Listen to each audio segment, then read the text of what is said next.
On that television set right now, there's a movie playing. We're going to interrupt that movie, and an announcement will be made by Hal Smith, a popular announcer and actor here in Hollywood. Hal, come right out here to me. Will you please? Let's have a nice welcome for Hal. Now, how are you doing, Very Hal? good. Harry Casino is in on the joke. Now, what sort of an announcement are you going to make, Hal? Well, I am working for the Ozark Opportunity Company. That's a land development deal on which if you buy an acre, you get 2 hogs free. And this is back in the state of Arkansas? In the state of Arkansas. Now, Harry Casino, for the last few days, has been remarking to his wife about the smog and about the freeways and the hustle and bustle. He's just said things like that he'd like to get away. Hal will make that announcement. Then he's going to leave our studio and go by them. And as he walks by, Harry Casino and he are going to start a conversation. You can figure it out. Harry Casino is going to buy a ranch in Arkansas with hogs from Hal Smith here. Then Hal is going to leave, and we want to see what Mrs. Casino has to say to her new hog rancher. All right, would you open the curtain, please? Hal, you know how to get back into there. As soon as the lights are down, you go right ahead with your announcement. Close the door, Hal, so we don't hear the laughter that we hope we have.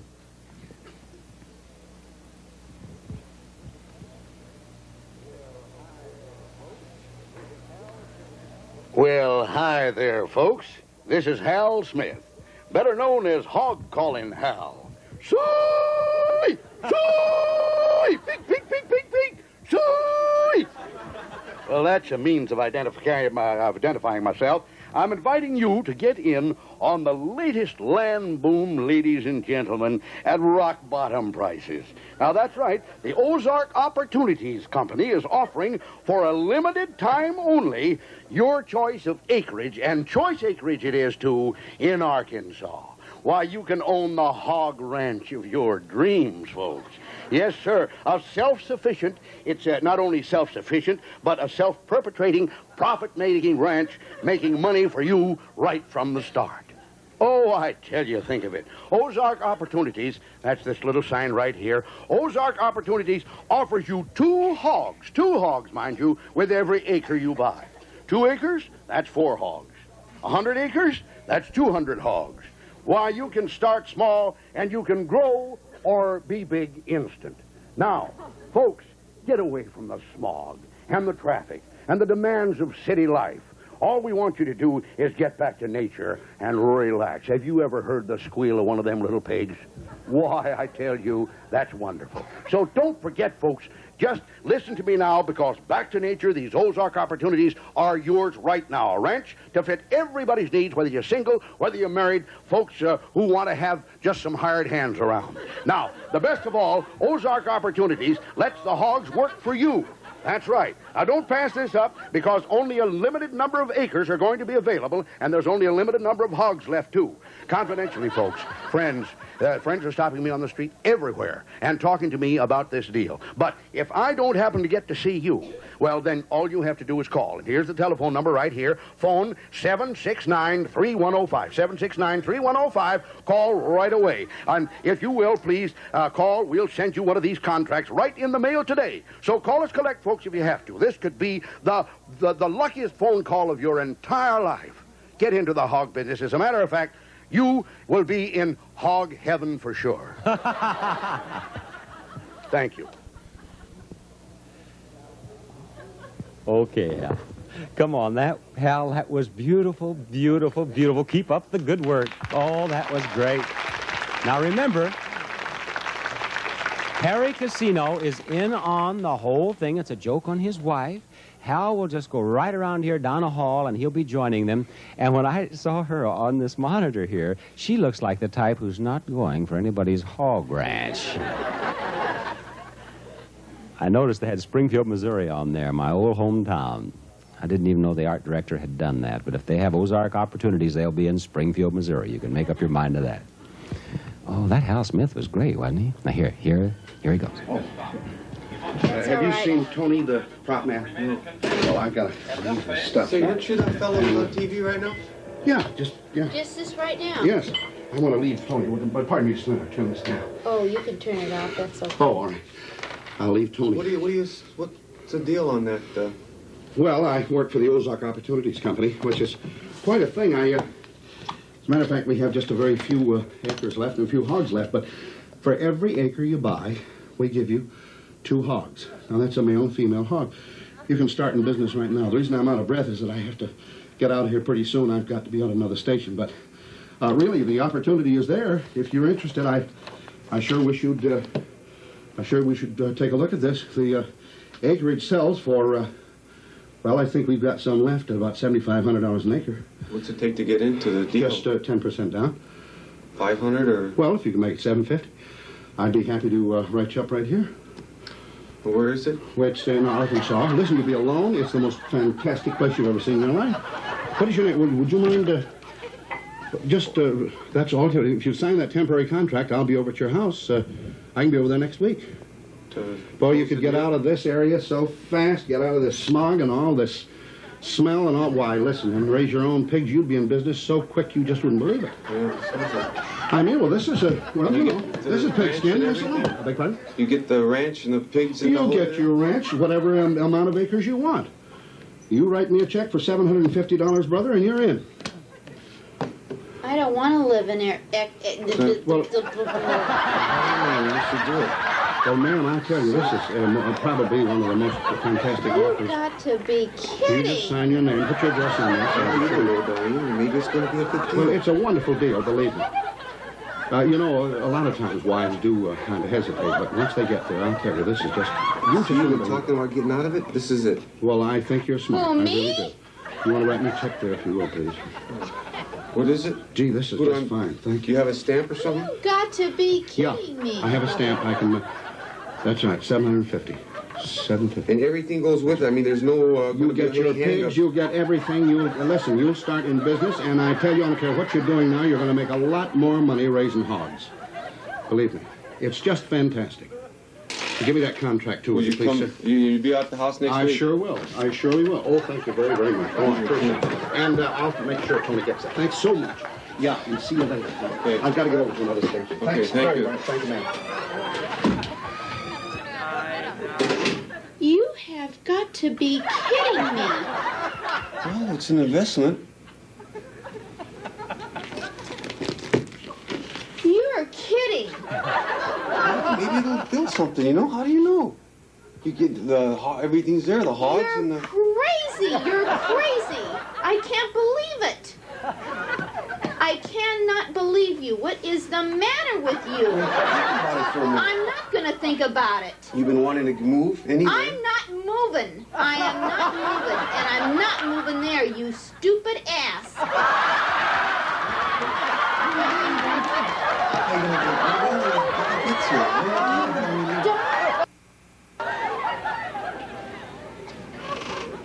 Are Let you the guy... drunk? We can always... Let him come and tell us about it. Drunk. Talking about... How do you know what's going to happen? I think you're crazy. Did you hear what he said? You just had to do that to really get me going, didn't you? All right, Scotty, open it up in there, will I you? said just what I mean. Mrs. Casino. Yes? Mrs. Casino, this is Bob Barker on Truth or Consequences. Welcome to our show. Hal Smith.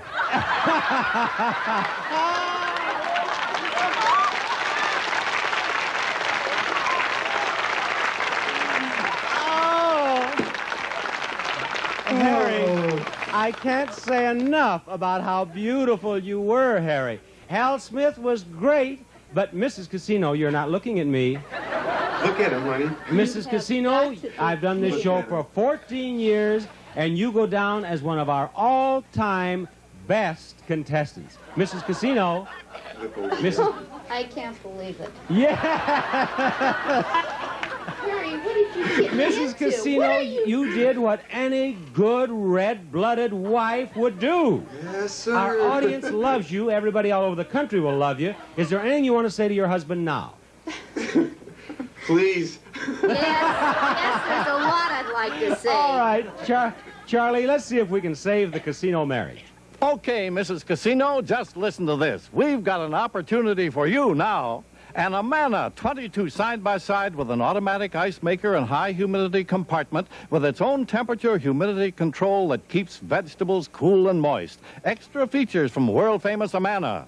Plus, enjoy the magic of a Norbest Tender Time turkey, the only turkey with a tender timer cooking gauge that assures a perfectly cooked turkey every time. At Harry Casino, just a moment, Audie, just a second. At risk of belaboring something, Harry Casino, you played that beautifully. You really did. Hal Smith, you couldn't have improved upon your performance, and believe me, Mrs. Casino, they are going to love you from coast to coast. Your face it expressed everything that a normal American housewife... Stop crying, Mrs. Casino. Bye-bye. Enjoy your freezer.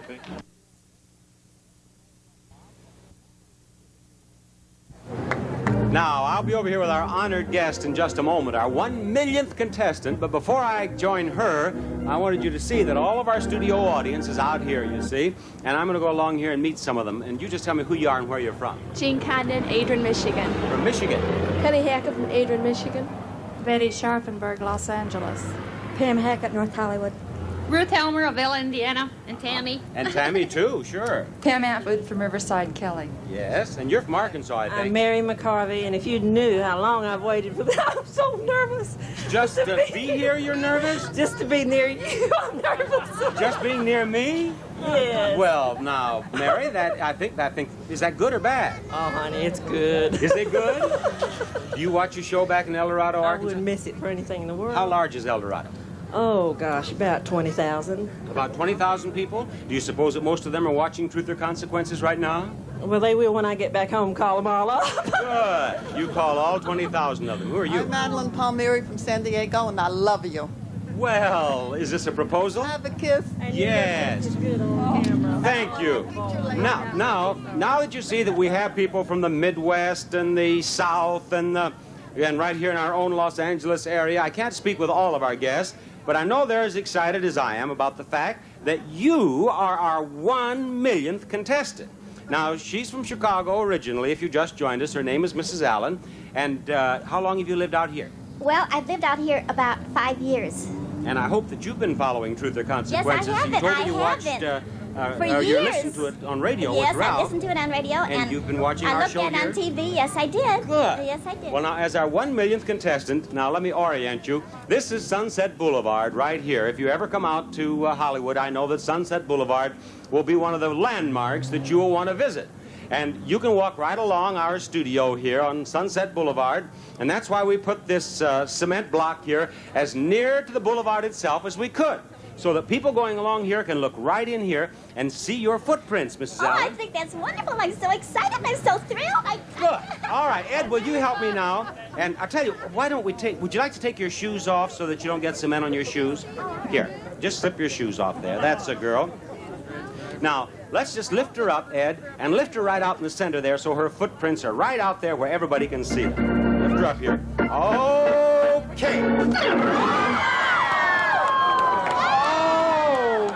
Mrs. Allen. What a terrible thing to have happen. Isn't that awful?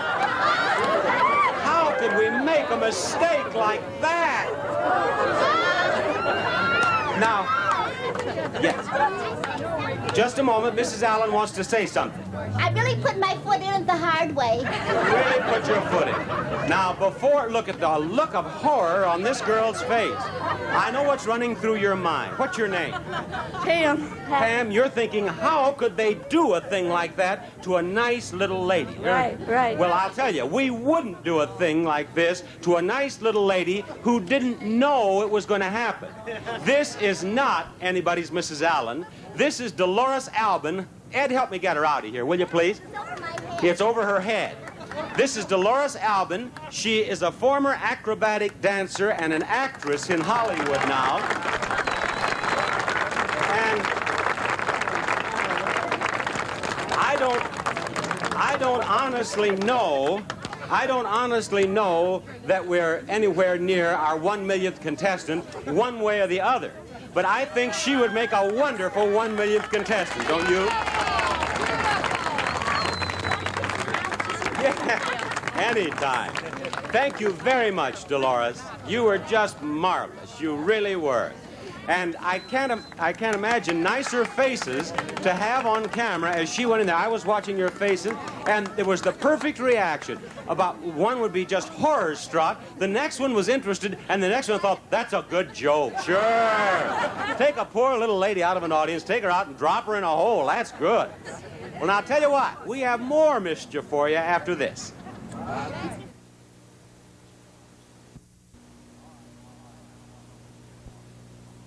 All right, now, while Mr. Harrison was in this office, he was separated from his wife. She was out in the lobby. We put an RF mic, a mic that is self-contained. He has a battery in his pocket. His wife does not know he's wired for sound, but we'll be able to hear everything now, we hope. Okay, let's give the cue and get this thing underway. Now, here's his car, and you see that white car behind his is in so close, and he is so close to the back of that crane that he can't possibly get out there. And our camera out of there. Our camera that we are seeing this on is concealed, so his wife will never know that he's on television and that she's on television, too. And that strange little sound that you hear occasionally is not coming from me. That's his mic. There, you can hear traffic noises. His mic is definitely working. I can hear the pitter-patter of enormous feet. Now, this is in all probability Mrs. Harrison, and there's Mr. Harrison. See, now he sees the problem. Oh, for crying out loud. Will you look what this idiot did? Hey, he's an actor. How am I going to get out of here now? Well, holy gee. Oh, what do you mean, wait? I can't wait. I've got to get to the airport. Marion, I'm going to move this train up a little bit. Boy, he is great. I can move it. Marion, stand over there. Stand over there and let me know now. Oh, I love this man. I love her. Look at her face. She hates the idea already. Now, look, I'm just going to move it up a little bit and watch me. Let me know when it goes down. Look at her. I know how to do it. I've done it 100 times. Marion, Marion, will you stop arguing with me?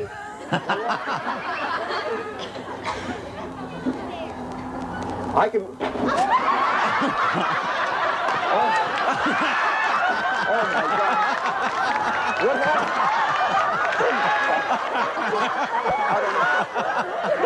I don't know. I didn't even... I don't know. I must be covered, though. I must have insurance on it. Don't worry about it. I didn't even touch it. All I did is I got it. Something. How could you do something? All I did is... You stop yelling at me? Well, stop yelling at me. I know it, but stop yelling at me, will you? I'm sorry, but look what you've done in this car. I must be insured. Ruined it. I don't know what... Here comes Jerry Payne. This car, he's done it to it. It's my car. Is that your car? Listen, I'm awfully sorry. I got... Who did it? You do that? I did. All I did is I got in there... Help me get this thing out of there. Wait a minute. I'm sure that I must be covered. I'm sure that there must be insurance. Look at her. I know that I have insurance for it. I didn't even move the thing. I just got in, and I... You see, we were saying... I told you not to do it. I told you not to do it. Such a stupid thing. What are you, a turkey, man? Well, look, don't get excited about it now, fella. Excited? We've got it. Please don't get What kind of a car do you have? I have a car that's in the back there. What kind of a car? It's a new Audi. What is it? It's a little Audi. Okay, you've just got a Ford. I have an Audi. We'll take care of it. I'm sure that we're I got covered. insurance. I got insurance. Relax. Look, there's no sense in getting excited about it. I told you that I'm covered. Wait a minute, excited. Bring your Audi up here and I'll drop the ball in the Audi. I don't know what happened. But that isn't going to solve anything. Just take it easy. I know that we're covered. I'm sure that the insurance will take care of it. I tell you, if you ever do such a thing. He is dumb. Well, you know, anybody, yes, it's my husband. Oh, I feel sorry for you. I'm sure it'll all be taken care of. Please don't get excited. Look, why don't you give me your name, and I'll have my insurance company get in touch with you. I've got a date. I'm going to a dance, for God's sake. Let us take you. Let us take you. We'll have to find out who, you know, somebody sandwiched us in, which is, you know, that's how the whole I don't know thing how. I just got into the cab. Let us take you wherever you have to go. Okay? Okay, I am going to San Francisco. That's Okay, open it up, will you, Scotty? Marion Harrison, this is Bob Barker on Truth or Consequences, and you're on our show right now. We're seeing you on a hidden camera. Your husband...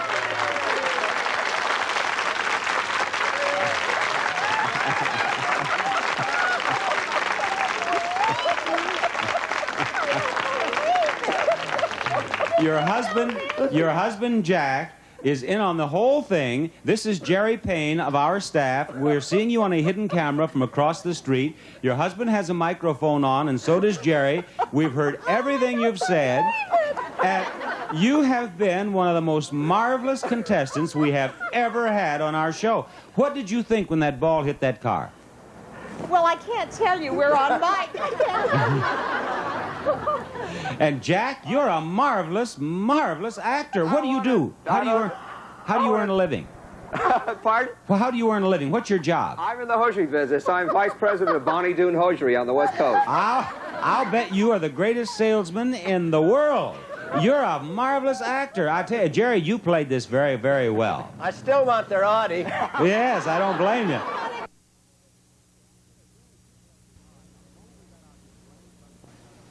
All right, now the moment we got out here, Joanne started having second thoughts. What'd you say? Well, he's had a little too much beer. Oh, he'll be all right. Now, we have a railing around that. But he can hardly stand. Oh, he's standing. You're all right, aren't you? I'm good. I've a lot of experience in this high work. That's the beer talk. I'll bet you look like a man who's been high a lot of the time. That's right. What? That's the beer talk. No, but he's all right. You're not afraid of him. No. All right, you go on. Ed, will you show him up there and show him how to get up there? Go around the track. Now, Joanne, can I help him? we're going to watch right here. No, can I go and help him? No, you don't. I don't want you around because, you'll get in the way. Now, there's a railing around the thing, so don't worry about it. Put him in there, Ed, and you see right up here, this is what can you see the line up there? Yeah. That's where we're going to hang up the clothes, and this man up here. What's your name, sir? The gentleman on the truck there. What's your name? Rodney Wales. Rodney Wales. How long have you been doing that? 12 years. Well, see? don't let him fall. No, you won't let him fall, will you? You won't let him fall. No, Rodney, he'll be careful with it. And this thing it'll go 100 feet in the air. We can get him up there easily. I know, but Buddy's already up in the air, and he don't need to go any higher. I know. Now, here we go. Hang on there now, Bud. That's it. Hang on, Bud. Be careful! I can't understand it. Oh, it's all right. Rodney will take good care of him. Easy does it, Rodney. Hang on there, Bud. You're going to get that washer and dryer. Isn't that wonderful? Well, I don't know. I won't be able to wash his clothes. Well, you may be able to wash this last set for him. Oh. Now, be careful up there, Bud. Don't do anything fancy. Just hang up a few of the clothes. We want to get this picture. Doesn't he look brave up there? Aren't you proud of him? Oh. Easy now, Rodney. Well, hold him steady. We don't need to wash and dryer that bad. You don't? Hang on up there, old Bud. That hard hat isn't going to do him any good if he falls. Well, if he falls on that end, he'll be all right. Oh.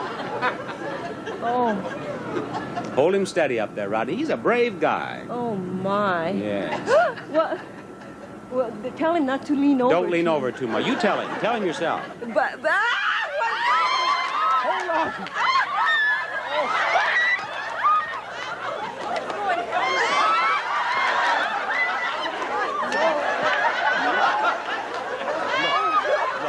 No, listen, if we go under there, we can catch. But that's not what I want you to look. This is what I want you to look at here.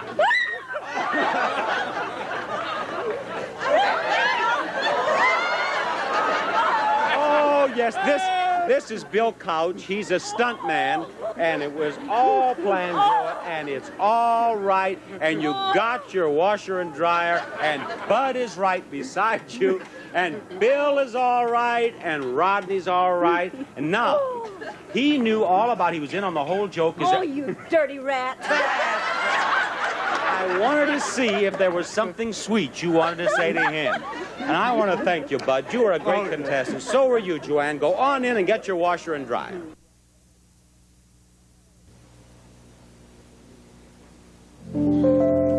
They've given me 6 months to life. This is the Truth or Consequences laundry. Now, over here we have Rachel, Lou, and Mary back here. And incidentally, Mary is still complaining. Now the washboard and the wash tub are up a little too high. Do you want it down on the ground? No, you're all right there. You're fine. Okay, now let me explain what we're going to do. At the moment... What happened then?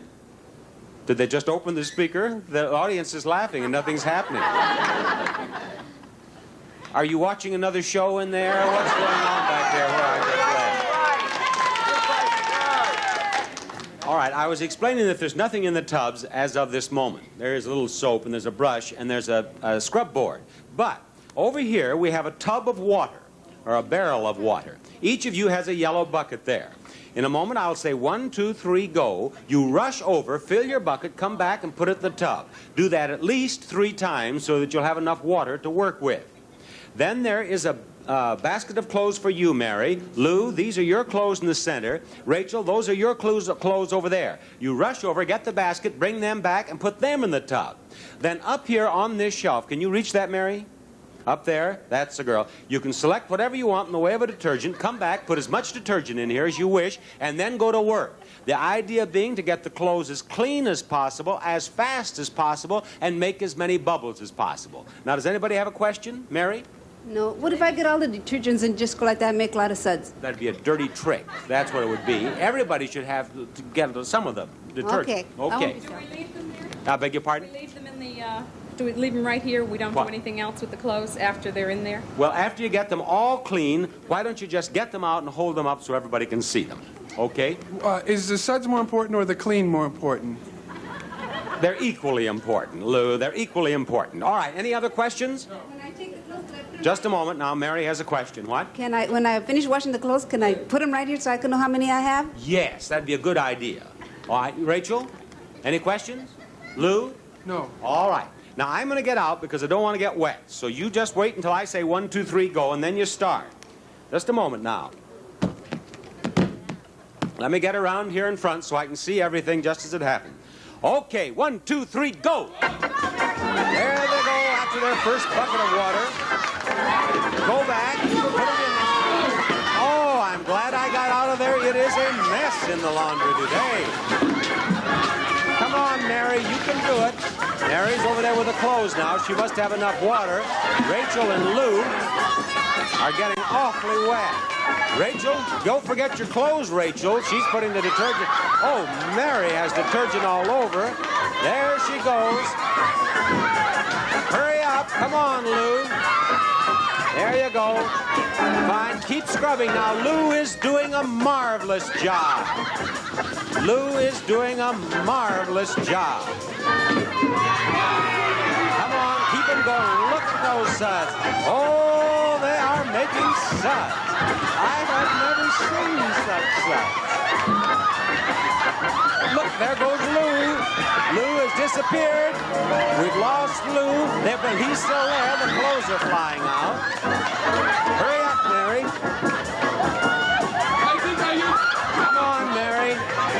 Keep going. Oh, Lou, you're doing a great job. Lou has... They are making such... I have never seen such suds. And poor little Mary's only 4 feet 11.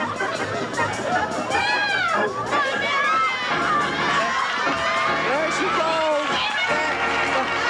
Hurry up. Oh. No, open the door. Open the door. Open the door.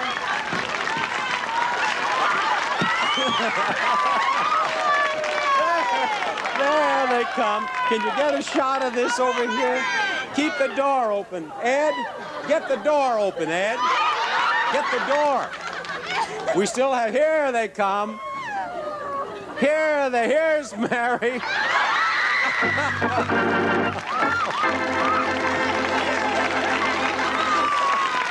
Mary, step over here and turn it. There. I want everybody to see. What did you... You caused all that. Yeah. Lou, you did a great job. He saved my life. He saved your life. He picked you up. He picked me up in the air. That's right. You were so short you'd never have gotten out of there. If I win, do I think I'll go to Hawaii like that? What'd you say? If I win, do you think I'll go to Hawaii looking? Now, first of all, Mary and Rachel, Bob? I want you to know that Lou here is actually a part of our show. I figured he was when that all When you started. Yes, I did. He's in with them. Well, he is. Am I allowed to? And I beg your pardon? Am I allowed to hit Yes, him? you may hit it. Go right ahead. That's just for dessert. But don't hit me because it was his idea. No, don't. What? It's not your fault. No, absolutely not my fault in any way. I am in no way responsible. No way. No. It was Mark Smith's fault. But, Mark, you did a beautiful job. Don't bother about shaking hands. I think I used just a little too much bleach, though. Well, maybe so. Let's have a nice hand for Mark Smith. Thank you, Mark.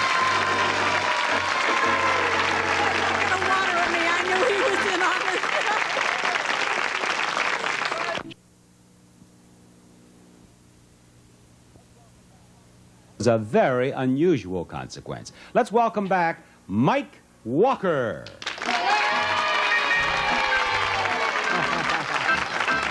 Now, you're faking that. He's faking that limp, aren't you, Mike? No, that's for real. I was okay till I tried to get off the camel. I forgot about the hump. Well, this studio audience is going to wonder what in the world you're talking about. Why don't you explain what your consequence was?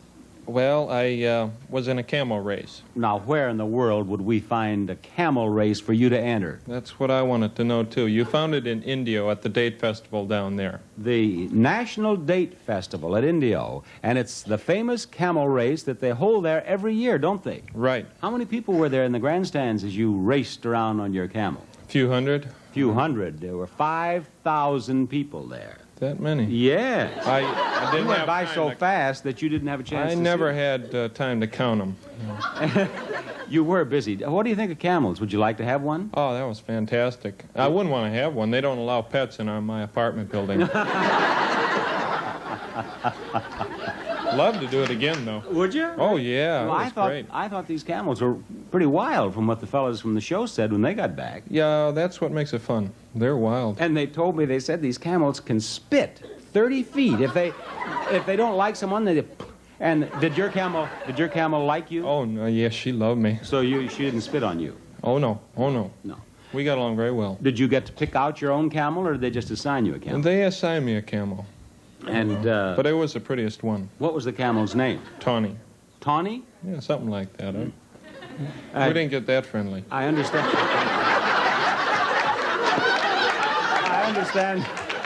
I understand that you also met Scheherazade. You don't know who Scheherazade is, I can tell.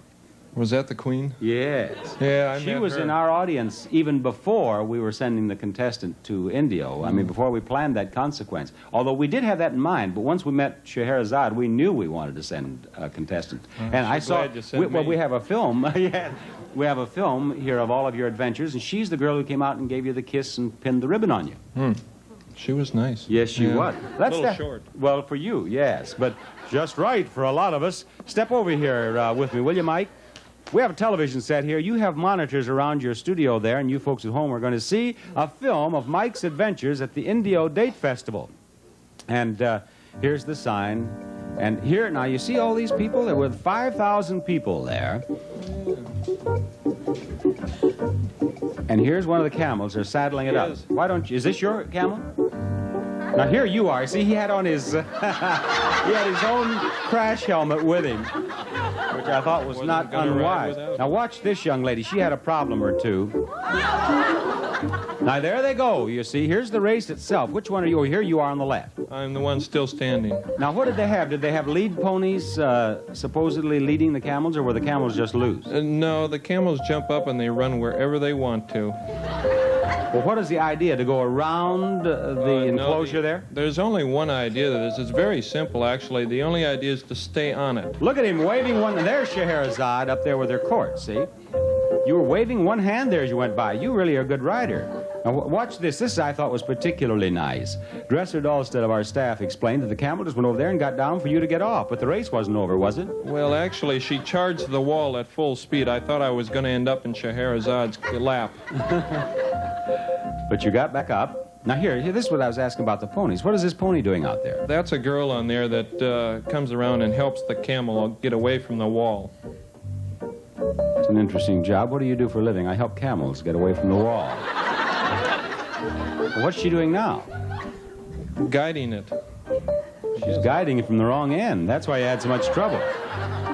I didn't pay too much attention. Now, there was a camel running around out there with no one on it. Now, is this after the race?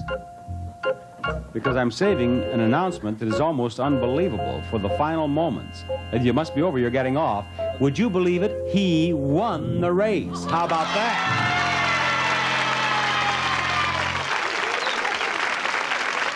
Now, this is Scheherazade. This is a good part. Look at him. He looks like a Roman gladiator. There's your ribbon. Yeah, but now comes the best. Yes. There it is. Kissy, kissy, kissy. Yes. Oh, fine, Mike.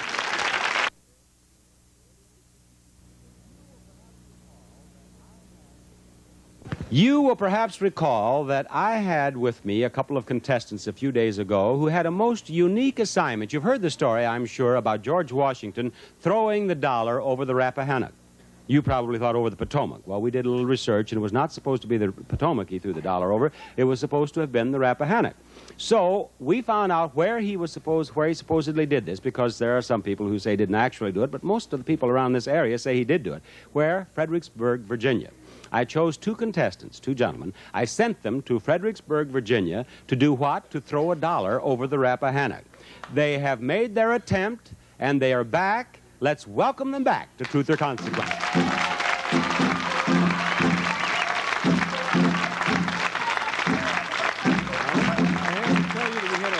Fabulous time there. We were met. Just a moment. They can't hear you. Just a moment. He's all ready to tell me about their trip. I want to wait for the applause to die down here, because I want you, first of all, to tell us who you are. My name's Dick Graham, Bob. Dick Graham. And Dick, what do you do?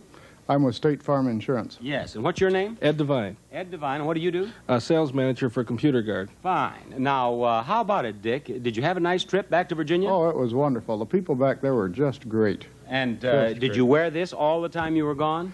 No, we just wore it the one time when we threw the coins across the river, and one lady asked me what we were dressed up for, and I said we looked like this in Hollywood all the time. Ed, did you have fun back there? Oh, as I was saying before, we were picked up by a fellow over at the airport as a professional tour guide, and he took us all over Washington and showed us a fabulous time. That's fine. Now, you know that one of you will win a fabulous prize, if I may steal your word there, and let's tell them about that fabulous prize before we see the film, Charles. Anamana Radar Range, the energy-saving way to cook. All the heat goes into the food, none is wasted heating an empty oven, made only by world-famous Amana. Then there's a stereo music system. And, two, we'll fly you to Honolulu, Hawaii, to the Ala Moana Hotel at the entrance to Waikiki. The Ala Moana is a Hawaiian eye-opener, the island's tallest, 9 exotic restaurants and lounges, Polynesian entertainment, pool, an Americana hotel. That's it, Robert. That's right. It will be Dick or Ed on his way to Honolulu. Now, let's step over here to this monitor, gentlemen, because we have that film that we made of you back there. Would you run that, please, Bill Chestnut? And we'll have a look at it. Will you just step up here, Dick, a little closer to Ed and me? Now, here we are in the outskirts. This is Washington's sister's home, is it not? Mm-hmm. Correct. And this is the second Masonic Lodge in the United States, and it was the lodge he belonged to. Is that not correct? Yes, that's right. Okay. And this is where his mother is buried. And this was a monument to her, was it not? Or was this to him? No, this is to her. Very good. And this is down there on the Rappahannock, is it? Oh, yes, there we are. And you know, so you were flipping the coin. They tried to get it, didn't they? Yeah, right. Yeah. That's right. What were you flipping for? We were flipping for the individual to go first in the throw. And these young ladies were there. They were waiting. They are tremendous fans of Truth or Consequences. They were waiting for over an hour and a half before we arrived there. And unfortunately, it was raining. I don't know if you can see a little bit. Well, I was told that it was a sort of a dark and dreary day back there, and I noticed a lot of people had coats on. Now, these gentlemen taking you out are the Fredericksburg Volunteer Rescue Squad. Is that correct? Mm-hmm. He thinks he's crossing the Delaware. Is that you, Dick? A little backwards. A little inspiration there. Everybody was yelling to sit down in the boat. Those gentlemen were great. As you said, Bob, they're the members of the rescue squad, and they were really great. They took one look at you two and figured they probably would need, you'd need a rescue squad, huh? And here's, now you're on the opposite bank. Who's this throwing? That's me. That's Ed. Yes, I lost my hat, unfortunately. And there, I saw the dollar land right about here. Now, that boat was only out about in the middle, wasn't it? Yeah, that's right. It's about 350 feet there? 340, I believe. 340. Mm-hmm. And here comes Dick. And also... Oh, he threw it further because they're pointing on this... Yeah, this. a little farther. Mm-hmm. Here I go again. Yeah. Yeah, no, I didn't lose a hand. Oh, there you are. Right by the boat. This is okay. Here's the windup and the pitch. I think this is the winner. Is that the winning pitch? I think so. Yeah. Oh, gee. Oh no. No. The other one must have been the winner. All right. Now here it must have been raining. Yes. No, here you're going to have to do one more throw.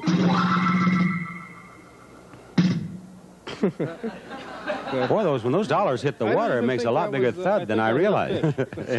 Now this is the winning throw, I'll bet. Yeah, they pointed there, and there it is. So, Dick, you are the winner, are you? But now here they're going back, but I want you to see Mike Loving, who is a pitcher on the high school baseball team there in Fredericksburg, because we want you to know this is possible. Mike Loving is there. These two fellas come back, and then Mike Loving is going to show them how it's done. Now, wait here, Mike. We'll see. There's Mike. Now, watch this. Have to watch close. All the way across, and then watch him modestly accept the applause. See, there he is. That's a boy. All right, well, Dick, congratulations. Have you ever been to Honolulu? No, I never have. Well, you're going to enjoy Hawaii. Believe me, you are. But you went back there, and you have been a splendid representative of our show. I have a fine report on you, and I have a fine report on you, too. I would like to have you have something to remember us by. And, Charles, will you please tell him what that is? A Toshiba solid-state integrated circuit portable color TV. Now, let's welcome to our show Miodrag Milicic from Zagreb, Yugoslavia. Here he is.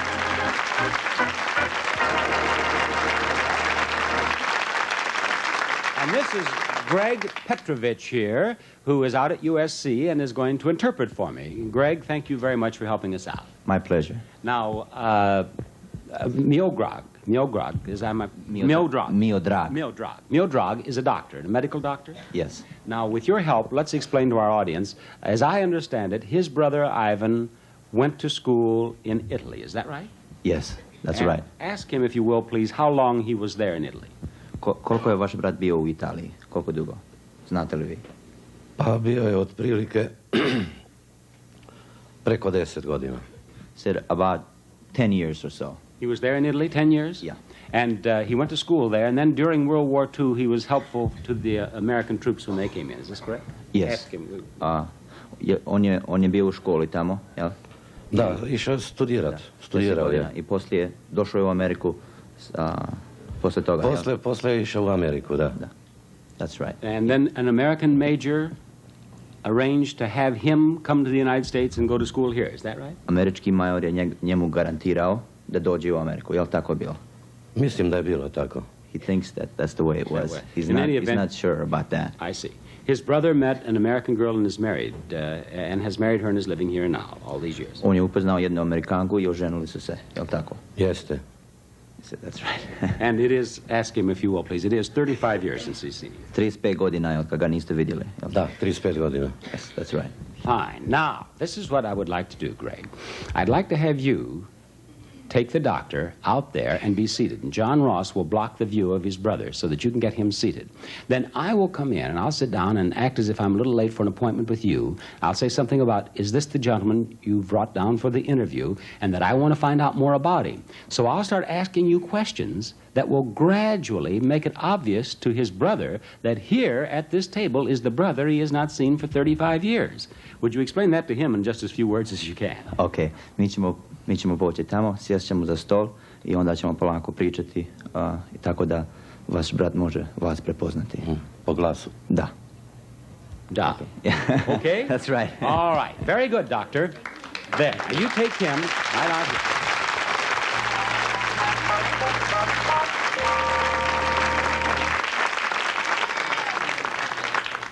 I think this should be a marvelous reunion. Charlie Lyon, who is the Rembrandt of the reunions, he arranges all of them for us, said that today the doctor was sitting there in Charlie's office. I believe he was over at the office there visiting him, and tears formed in his eyes, and he said, 35 years. He speaks just a tiny bit of English. He said, 35 years, 35 years. So you know that this should be a very heartwarming moment on our show, and it will occur after this. Now, Now, let's see if the scene is set out there. Could we cut to our hidden camera, please, Bill? Yes. Everyone is in place. Now, the brother will be brought in. Here he comes. Greg, now you see John is blocking his brother's view. Now, there's the doctor, and here's Greg. We'll let them sit down there. Now, I'm on my way to join the happy little group.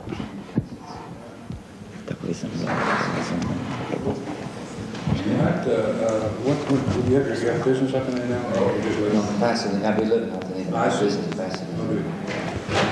I've known Pasadena, of course, has changed so tremendously the last few years. Sorry, nice. I got up here as soon as I could. I wanted to have a little chat with you before we go on the air, if I may. Now, this is the gentleman we're going to interview, is it? Yes. Fine. As I understand it, he's from Europe. Yes, that's right. Ask him, if you will, please, how long he's been in the United States. Koliko dugo ste ovdje u Americi? 2 dana. 2 days. He's only been here 2 days. Is this his first visit to our country? Je li ovo vaša prva vizita ovdje u Americi? Jeste prva. That's right. First time. Fine. Well, I mean, that will make the interview even more interesting, the fact that ask him maybe his impression of the American people after just 2 days. Kako vam se sviđa ovdje? Mislim, šta mislite o američkom narodu? Uvodno sam iznenađen na lijepom prijemu. He said he's very happily surprised at the very warm, how shall I say, friendliness? Very, yeah, very friendly. Good, good. Is he traveling alone? Jeste sami? Yes, sam. So that's right, he's all alone. Ask him if it's been a problem now. He speaks very little English or none, right? Vi ne govorite mnogo engleskog. Has that been a problem traveling? Jeste li imali kakvih problema sa putovanjem u to? Nisam imao nikakvih. No, he did not have any major problems. What is his occupation? What does he do in Europe? Šta vi radite u Evropi? Liječnik sam. He is a doctor, medical doctor. A medical doctor? Does he have any family here in the United States? Imate familije ovdje u Kaliforniji, u Americi? Imam. Said he has. Od koga? Koga imate ovdje? Imam brata. He has a brother. He has a brother here? Yeah, gdje ovdje u... Where does it? U Kaliforniji. He lives here in California? In California. A brother living here in California. How long has the brother been in this country? Koliko dugo kako je vaš brat ovdje u Americi? Pa ja mislim da će otprilike biti jedno 18-19 godina. Said about 18-19 years. Is his brother married to an American girl? Je li vaš brat oženjen? Je, oženjen. Za Amerikancu? Oženjen je. Za Amerikanku, ja. Nije za Talijanku, šta će vam sad govoriti. Said he's not exactly sure. She might be of Italian descent. Has his brother lived in Italy as well? Je li vaš brat živio u Italiji isto? Je, živio u Italiji. Yes, he lived in Italy. Where did he go to school, the brother? Gdje je vaš brat išao u školu? Gdje je studirao? U Italiji. In Italy also. Does he know what his brother does here in California? Znate li vi šta vaš brat radi ovdje u Kaliforniji? Ima benzinsku pumpu. He said he has a gas station. A service station? Yes. What about the brother? Does he correspond with him? Has he written to him recently and so on? Jeste li vi u kontaktu, dopisujete li? Je. Yes. They write all the time? Often? Dopisujete li se često? Pa tako, jedan put mjesečno. Once a month or every other month. Well, that's really quite frequently. What's the brother's name? Kako je ime vašega brata? Ivan. Ivan. Now, where is the doctor? What country in Europe does he live in? Gdje vi živite u Evropi? U Zagrebu. U Zagrebu? Koje zemlje? Jugoslavije. Yugoslavia. This gentleman is from Yugoslavia. Zagreb, Yugoslavia. Was Ivan, is that a common name in Yugoslavia? Je li Ivan obično ime u Jugoslaviji? Mislim... Je, obično često ime. Very common. Very common. How long has it been since he's seen Ivan? Koliko dugo kako niste vidjeli Ivu? Pa otprilike 35 godina. About 35 years. 35 years since he has seen his own brother. And his brother's been living here in the United States all those years. My, this is really a very interesting interview. I mean, it should be... I beg your pardon, sir? Well, I hear this conversation over here. If I can... Yes. What, do you speak Yugoslavian? Yeah.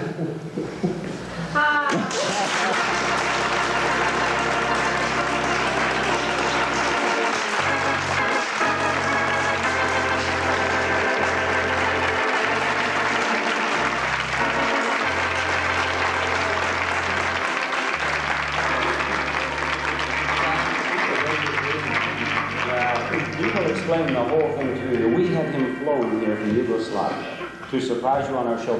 Would you just turn, Doctor, a bit? There's a camera hidden back here, and I want everyone to see this happy pair together. The brothers, after 35 years, a marvelous reunion. I'm so happy that we could make it possible here on TV. Thank you so much, Mr. President. He also thanks you for that. Well, thank you for being such a fine participant in our show. Thank you. And Caroline, I believe that you have some gifts for these people from our show back here,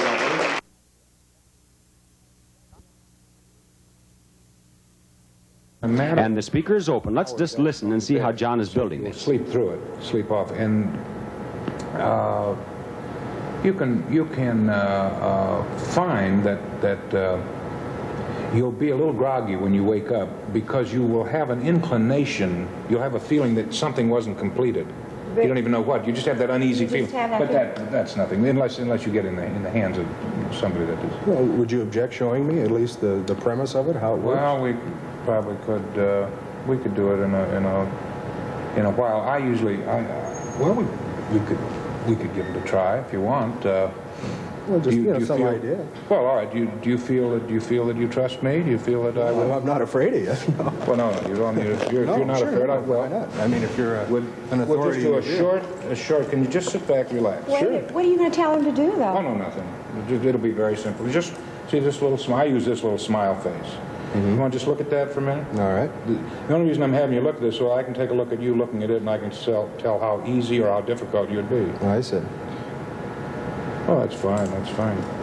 Why don't you just put your hands right like this, and just be very relaxed. Very relaxed. Okay. Just why don't you just close your eyes when I count to 3? All right. Just keep looking. We're just talking, and when I say 3. Close your eyes. They're going to get very heavy, and they're getting heavier and heavier and heavier. Now close your eyes when you hear 3. 1, 2, 3. All right, now you're very relaxed. You feel very good. Peace with the world. Look at her face. Fine. You feel very good. Can you hear my voice? Mm-hmm. All right, in just a moment, you will hear only my voice. You won't hear anything else. Just my voice telling you how happy you are and how good you feel. You hear just my voice, and you are deep, deep, deep, deep, deep, deep asleep. And you hear my voice telling you that everything is fine, no one is going to hurt you, you feel good, you feel pleasant, you feel warm. All right, now in just a couple of minutes, I'm going to wake you up. In just a couple of minutes, I'm going to wake you up. When I wake you up, you will hear my voice or any male voice say, hello, what's your first name? Bruce. All right, any male voice, my voice or any male voice say, hello, Bruce. You'll begin to act like, you'll act like a monkey. You'll jump around the couch, you'll act like a monkey when or I say, hello, Bruce. You understand me, Bruce? Yes. You have confidence in me, Bruce? Yes. Do you know that this will not be painful, Bruce? Yes. Well, all right, Bruce, I'm going to wake you up in a minute. When I wake you up, Bruce, when I say to you, hello, Bruce, you will jump around the set and jump around the couch like you were a monkey. When I or any male voice say, hello, Bruce. You understand me, Bruce? Yes. You agree to do this, Bruce? Yes. All right, in just a moment, I'm going to wake you up, Bruce. The count of 3, you're going to wake up refreshed and feeling very good. 1, 2, 3, wake up, Bruce. How you feel? Great. No, fine. That's Great. all there is to hypnosis. Do you feel good? You feel? I feel great, yeah. He's done? Sure. Very simple thing. You feel fine. I feel great, yeah. I don't Feel how do I rested? look? Feel rested? Oh, yeah. Very comfortable, but I'm sorry, but I just can't believe it. No, that's all there is to it. That's it. That's all there is to it. We're ready for you, Mr. Oh, fine. I'll be right back in just a minute. Well, is he... I'll be back in just a minute. Take care of everything.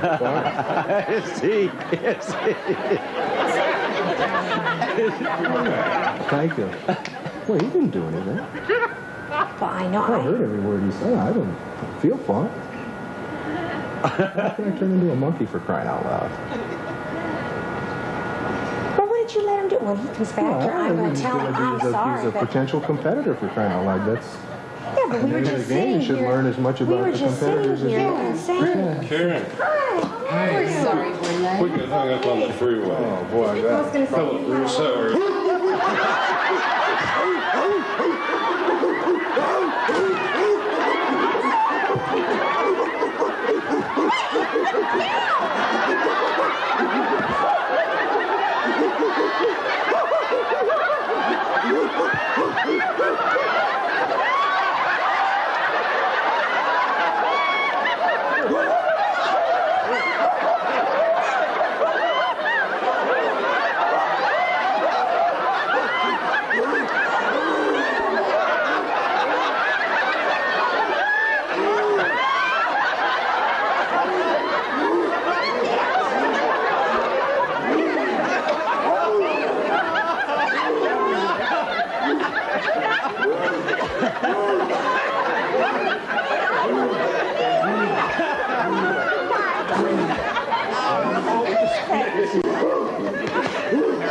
lost your mind. Bruce, that's enough, Bruce. Bruce. Karen, this is Bob Barker on Truth or Consequences. This is Bob Barker on Truth or Consequences, and you're on our show right now on a hidden camera. And Bruce... I hope. What'd you say? Bruce was in on this joke. His boss, the Ed, is in on the joke. Mrs. Is it Demerly? Demerly. Mrs. Demerly knows what's going on. Everyone does except you, Karen. John Ross, who was the hypnotist, John is on our staff. He's a part of our show. This whole thing was set up to see how you'd react, but you reacted beyond our wildest expectations. Now, I tell you, Bruce, you, I don't know what you do for Abbott Laboratories, but you are an actor. You are an actor. And Ed, you delivered that line of yours just exactly right. It was just beautiful. It really was. You knew this? It was his fault. Karen, what did you think when he started behaving like an ape? Well, I just couldn't believe it. I still can't. I just can't believe it. I don't believe any of it. Did you think he was really hypnotized? Well, I just didn't know. I really did, but he wouldn't stop. I was getting scared. Well, you acted as if you were becoming concerned. That's why I brought him out of the hypnotic trance, you see.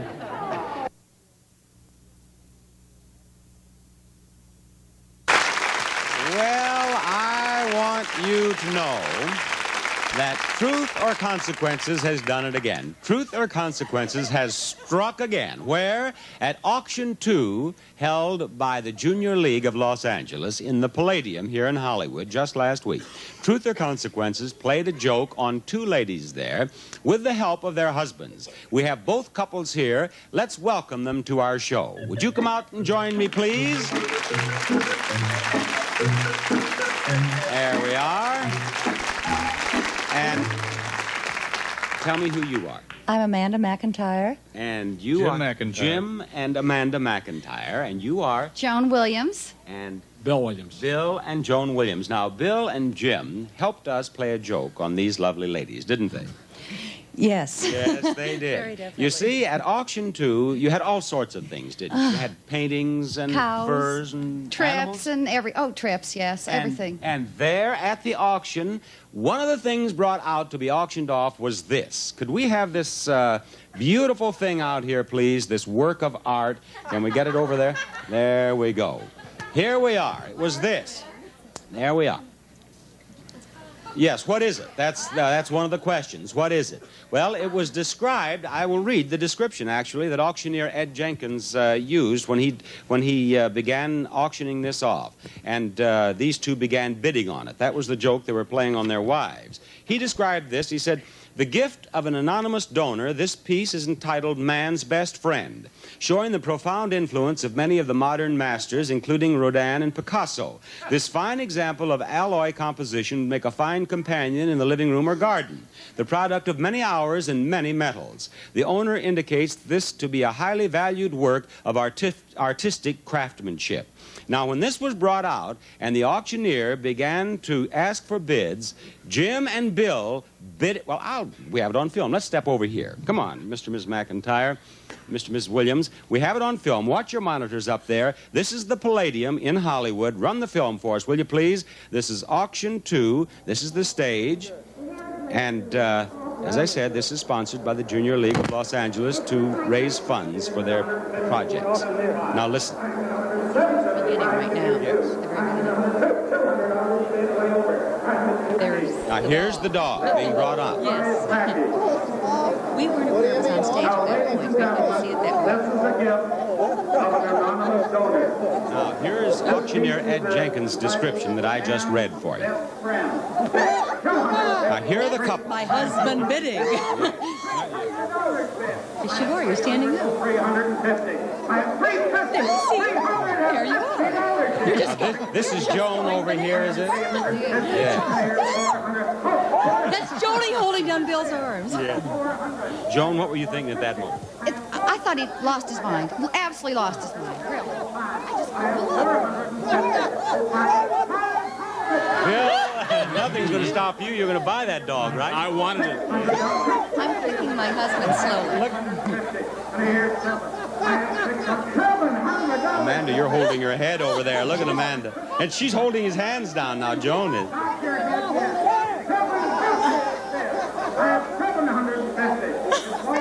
$50 for that thing. We were planning a tree trip to Greece, and that was all of our money going right out of the window.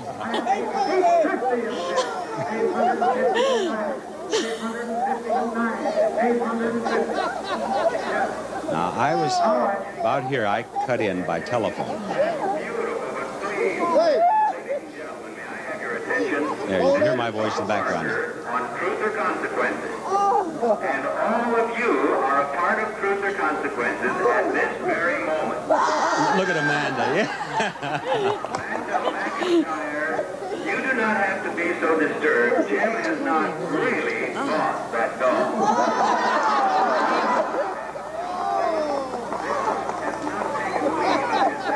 He is not really bidding on that dog.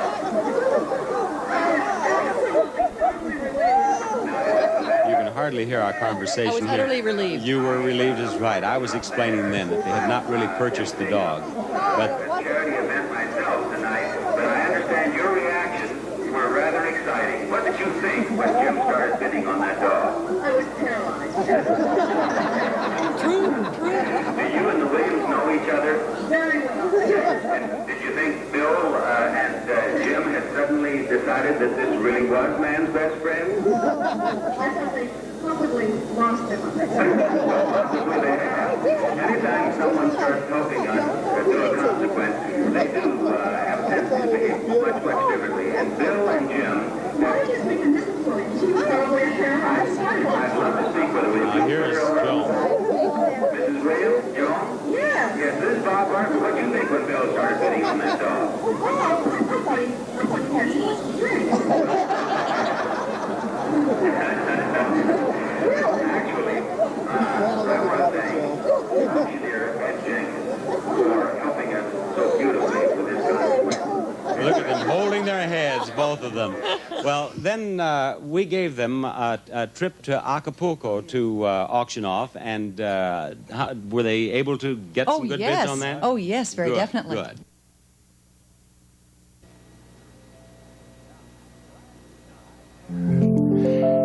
Now, last week, I chose 3 gentlemen from our studio audience, and we have them back from Mammoth Mountain, Mammoth Lakes, California, where they went for a consequence. Gentlemen, will you join me out here, please? Now, you're faking it. When you see the film of their adventures, you'll understand why they came limping on like that. They're 3 clowns, 3 fakes. They're perfect. They're in perfect shape. Tell our audience who you are and what you do, will you please? I'm Gunner Sergeant Robert M. Parrish, United States Marine Corps. Jim Cavallo, dry cleaner, Orange County. Chuck Schubert, school teacher down in Costa Mesa, California. Yes. Now, Jim, tell our audience about the consequence, will you please? Well, they shipped us off or flew us off to Mammoth, California, which is a ski resort in California, and we had to slide down these hills and inner tubes over a very dangerous jump. And the whole trick was to try to stay on the inner tube before you hit the ground. You've seen these skiers, the jumpers, you know, how they go flying off, and it's a contest to see who can go the farthest. Well, in their case, they were on inner tubes, and they went off a much shorter ramp. But you'll see. Let's show the film. There's no sense in me trying to do a word picture. We have it right over here, gentlemen. Help me describe what we're doing here now. Of course, this is taken from the top of the mountain. There's the lodge at Mammoth Mountain in the background, and Mammoth Mountains start right here. This is the starting point of where we had our run, and where you see this red area down here is where the elevated area was about 4 or 5 feet. Yes, and this is how. What do they call this thing you're going up on? That's a pommel lift. Pommel lift. That's what got us up to the top. Right, and there's skiers in the background there waiting to go up in the same way, aren't they? Yeah, we just let them wait. You just let them wait, did you? Special pass. Yes. They asked what 3 idiots were doing in the inner tubes going up, and there are lifts. Well, they soon found out, didn't they? Sure did. They gave me the biggest tube. Now, here you are. Who is this? That's Mr. Schubert there, I think. Yes, Is this sure you, it is. Chuck? Yes, it is. He's going to watch him on the stomach. Watch him take this jump. all the way down. It was about 350 feet, they said. And you can see right across the head, I got it right in the middle of the head with my helmet, so it didn't help out too well. Each of them had 3 jumps, didn't you? Right. And it was a contest to see who could jump the... Charlie, is it the farthest or the furthest? Farthest. The farthest. I was right then the first time. Here's the mark for the first jump. And we're not going to show all of them, but we have some of the jumps that we found very interesting on our... Good old Jim. Is this Jim? That's right. This is me coming down. How'd you feel about now? Well, I don't know. I didn't never open my eyes.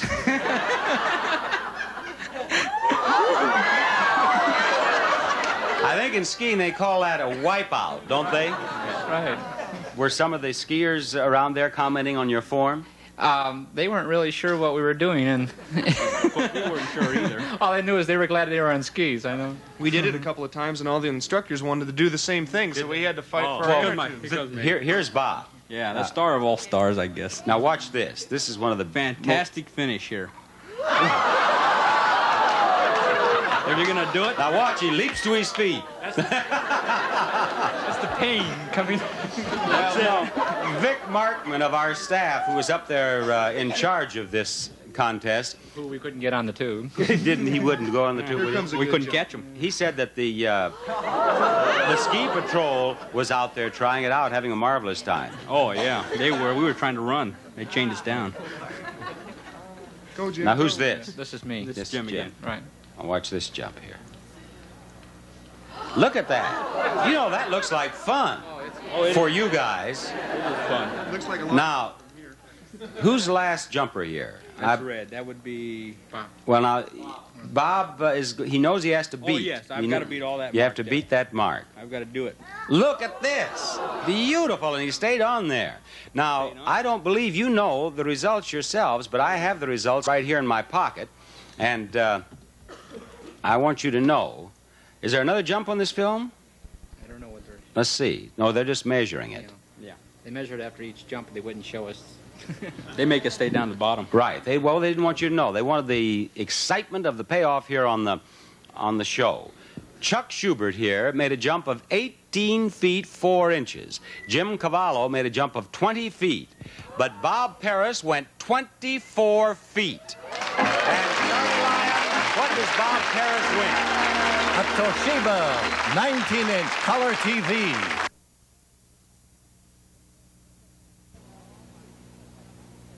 All right, Tina, Marilyn, and Katie have had time to get out to the bird cage. Let's cut outside and see what's going on out there. There they are. The helicopter is hovering over them. They're in the cage. Now, are they blindfolded? Are you blindfolded, girls? Yes. And you can hear me all right? Yes.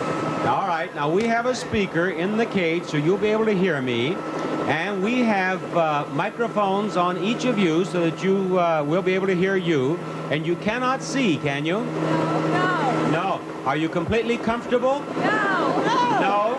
It's windy. Well, the helicopter does make quite a wind. I know that. But if he shuts off the motor, it's even worse. I mean, then it comes... You see, he's right over you, and if he shuts off the motor, there will be a squashing sensation in the cage. Is the cage comfortable, though? Yes. All right, now you hang on tight. All right, gentlemen, put the hook in place, will you please? And get set to take them away.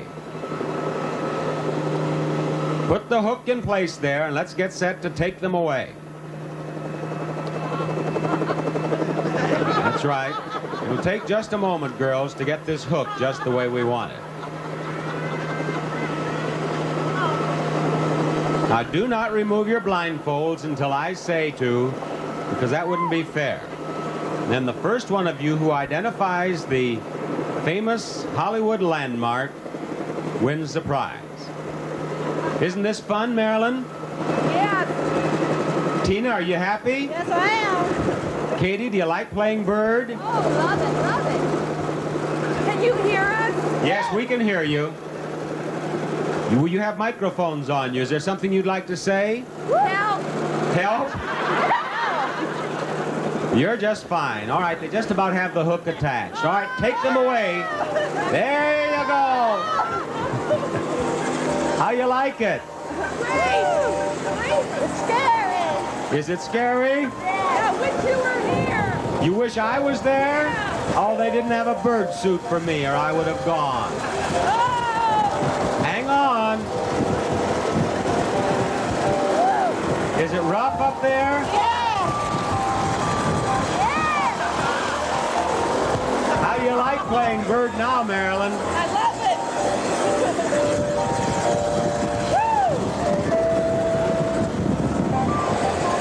All right, now, you're just about where you should be, I think.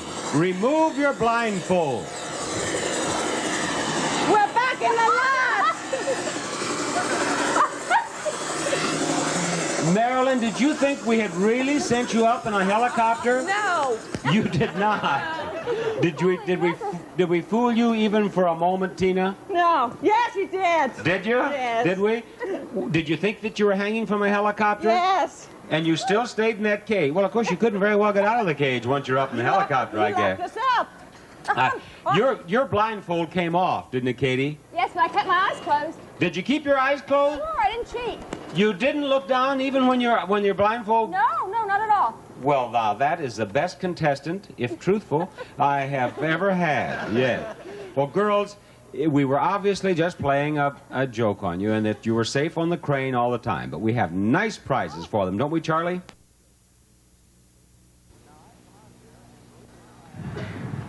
Now, I've come out here, and believe it or not, I have found a terrible argument in progress. He's saying, I want to go for third, you go first. And the other one said, no, you go second, you go first, I'll go third. Now, you're not eager. Is this what you're trying to, the message? You're not eager. But you're going to have fun. I think I'll start with you, Mr. Olson. Would you just climb up there, please? Ed will help you. There's a parasol if you want to use a parasol. You know the way they sometimes do. If you don't have to. But now it's a contest to see who can get the furthest across this tight wire here. And is there anything you want to say before you start? That water's cold. That water is a little chilly, that's right. There you go. Here goes Mr. Olson of Helena, Montana, tightrope walker, and oh! There went Mr. Olson. All right, Mr. Olson got right about to here.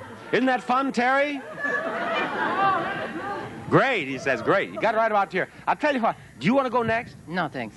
All right, Nelson, he's a visitor from France. You go next. You go next, Nelson, because we don't want him to think that Americans fear anything. Now, get up there.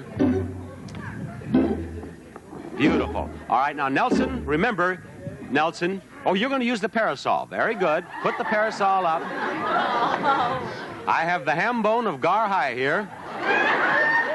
Now, make Gar High, won't it stay up? Well, that's par for our props. There, that's all right. All right, here you go, Nelson. Wait just a moment. Here's one that matches your outfit.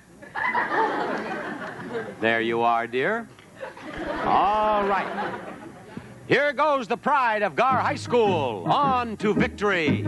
Watch Nelson the Magnificent. Oh!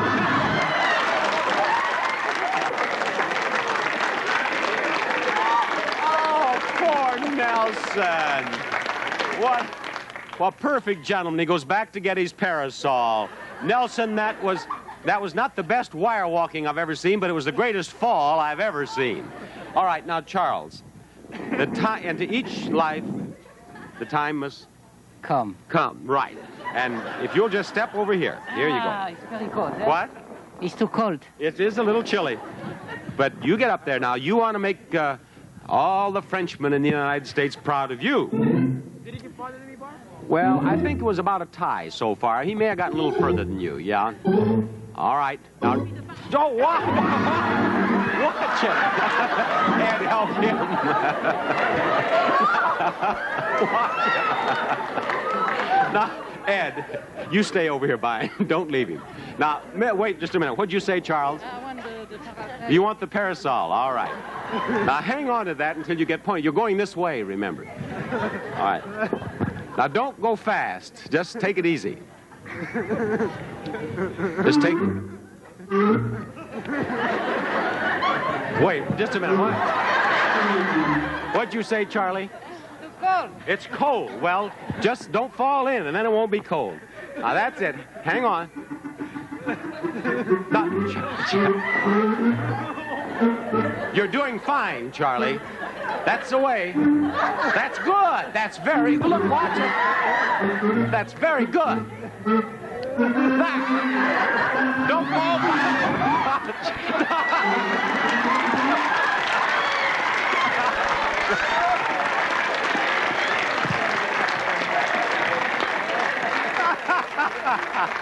It's cold. Now, what'd you say? It's very cold. Well, no. How do you know? You haven't been in yet. Now, go on up there. You are doing fine. Why didn't you keep going? Why'd you come back? Yes, you see, that's because you are here. Well, I'll go over there. All right, you go on. Now, you get up there and keep going this time. If you got out there, if you'd kept going, you'd have been all the way across. Now, don't take that silly umbrella. Just go on out there. Now, go ahead. It's in the bottom there. Now, there's another one. All right. I've never seen anything like this hairdresser. Bring him his umbrella. I tell you, he wants to... Oh, it broke. The handle's broken. Can you use it at all? Here's Sid Dahlquist, our beloved prop man. He's trying all he can. Now, Sid's... There you... Okay. Now, here you go. Come on, Charlie. You can do it now. All you need's a little confidence.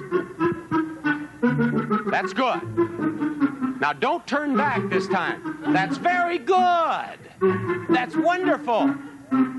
There, no, now, don't go back. Keep going. Keep going, Charlie. That's good. Very good. Watch it. Charlie, you made it all the way. And ladies and gentlemen, may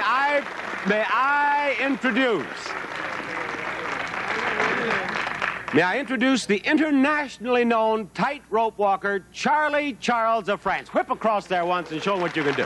Just go across there once. There, you see. He's completely at home up there. And that was a great performance. Just fine. All right, Charlie Lyon, we have to have some nice gifts for my other two tightrope walkers.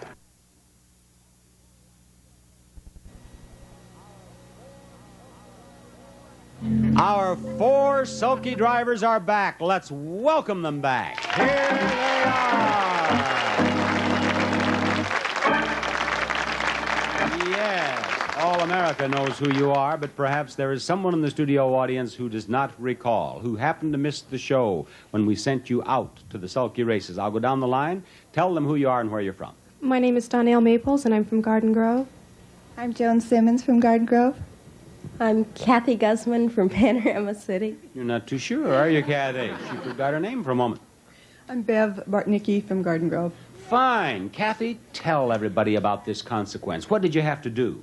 Oh, we went out to Los Alamitos racetrack, and we drove in a harness race. That's right. What did you drive? Sulkies. Yes, and what was pulling the sulkies? Not very well. In your case, perhaps. But what were pulling the sulkies? Real live horses. Real live horses. They thought it was going to be a joke of some kind. But it was not. They went out to Los Alamitos Race Course in Los Alamitos, California. There were 4 sulkies and 4 horses, and they pulled the sulkies, and they drove 2 full laps, didn't you? We tried. Well, Three you of us did. did. And we have all of it on film over here. Come on over to this television set, girls, and we'll watch the sulky race just as it happened. Will we have the film, please? What'd you say? I said I was pulled in. Well, you did. There. Here we are. Here we are at Los Alamitos. Hey, it's an exciting night here at Los Alamitos Racecourse. These 4 drivers have had a beautiful dinner in the clubhouse. They've been checked out in the sulkies, and they're ready to go. Now, I want each of you to tell our audience who you are, and perhaps you have some remarks you'd like to make before the big race. I'm Bev Bartnicki. Thank you, Bev. And that's exactly what she wanted to say. And you are? Donnell Maples, and I just want to tell my dad not to bet on me, because if he does, I'm sure to lose. Remember that, old ad. My name's Joan Simmons, and I feel very confident that I'm going to lose tonight. So don't anybody bet on me either. And down here, the great big guy. My name's Kathy Gussman, and as long as everybody else is being so negative, I'm going to win. There you are. Now, back to Bev. Bev, what is your prediction? My prediction, a lot of fun. I'm sure it'll be that. It's been that already. Now, girls, into your sulkies. I'll tell you right now, we have to thank Dan Downs, who's the general manager at Los Alamitos. He really helped us out. Now, this is the start here, and the voice you'll hear will be Mark Grenier, who is the regular race announcer. We also want to thank Bob Klosterman, their public relations man. He was a big help. On the outside takes over the lead. Racing in second position between horses, that's Kathy Gussman. That's Beverly Bartnicki in front and opening up a quick 3 lengths. Racing in second position, that's Kathy Gussman. On the inside in third position, we have Joan Simmons. Around the first turn, Beverly Bartnicki in front now by approximately 4 lengths. 4 lengths in front, Beverly Bartnicki. In second position as they go around the turn. Mark Grenier said he'd called a lot of races in his time, but he'd never called one like this. Now, who's that way back in the back? Somewhere. I have a better part coming up. That's Donnell back there. Bev's in front. Now they're going into their second lap. On the inside, Joan Simmons is in third position. There go the first 2. Here goes the third one. And here. Oh, no, there's. Donnell was still up there, yes. No, here's Donnell. That was one of the professionals, yes. Beverly Bartnicki into a high range, front by 5 lengths. Kathy Gussman is second by another 5. Racing in third position along the inside. We have Joan Simmons. Beautiful shot, though. Look out of the city. Donnell Maples. Up the back stretch, Beverly Bartnicki maintaining a 5-length lead with Kathy. 5 lengths over the second sulky, 87 lengths over Donnell. Well in front now, opening up by about 8 lengths. It's all Beverly Bartnicki maintaining the lead. Racing in second is Joan Simmons. They went by the 3/4 in a good 140, and Beverly Bartnicki maintaining the lead by 8 lengths. Kathy Gussman racing in second. Racing in third position, we have Joan Simmons.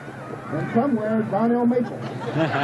Drawing the final turn, Beverly Bartnicki maintaining the lead. Drawing away by some 5 lengths. With racing in second position, we have... Now, as they go on, Donnell came to that turn, and her horse turned and went back to the barn. Now, that's a true story. Here comes Bev across the finish line. There we are.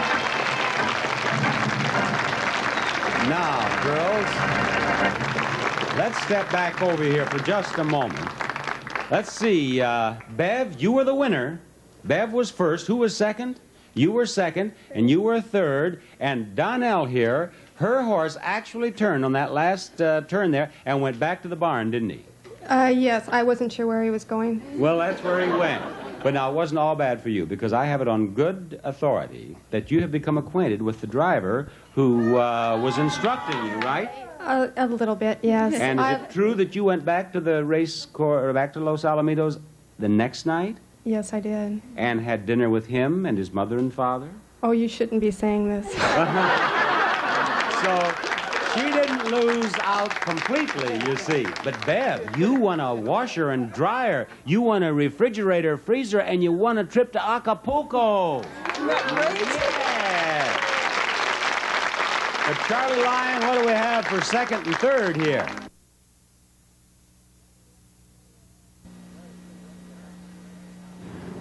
Jerry's really ready to get down to business. He says, take my glasses, they're fogging up.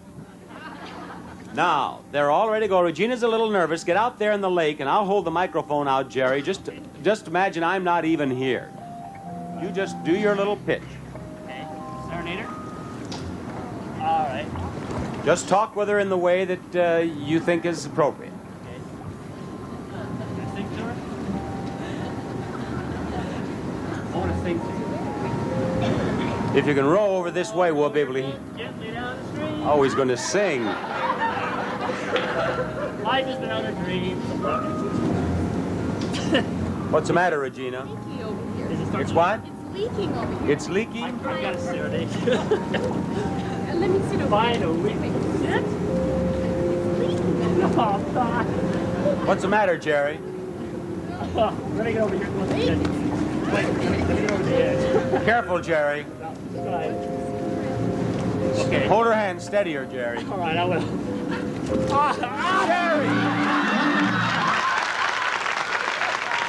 Jerry, what have you done?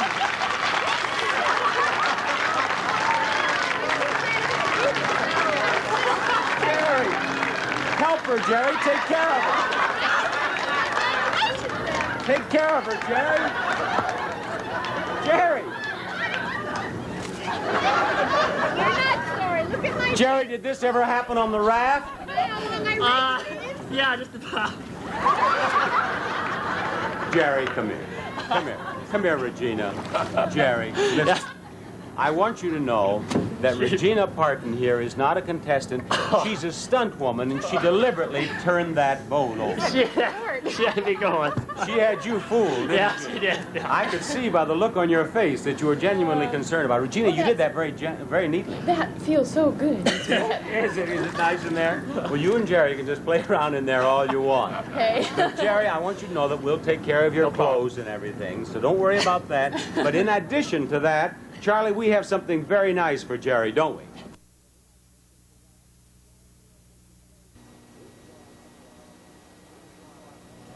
A week ago, I went up into our audience. I found some gentlemen, and they have been athletes since you saw them last. They are still in their athletic outfits. Here they are.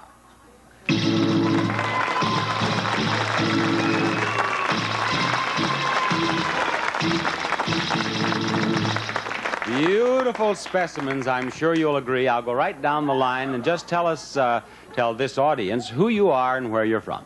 Joe Coningsburg from Canoga Park. Lorenzo Tafoya from Whittier. Harry Swanson from Fullerton. Gary McClure, Hacienda Heights. Tom Flores, Fullerton.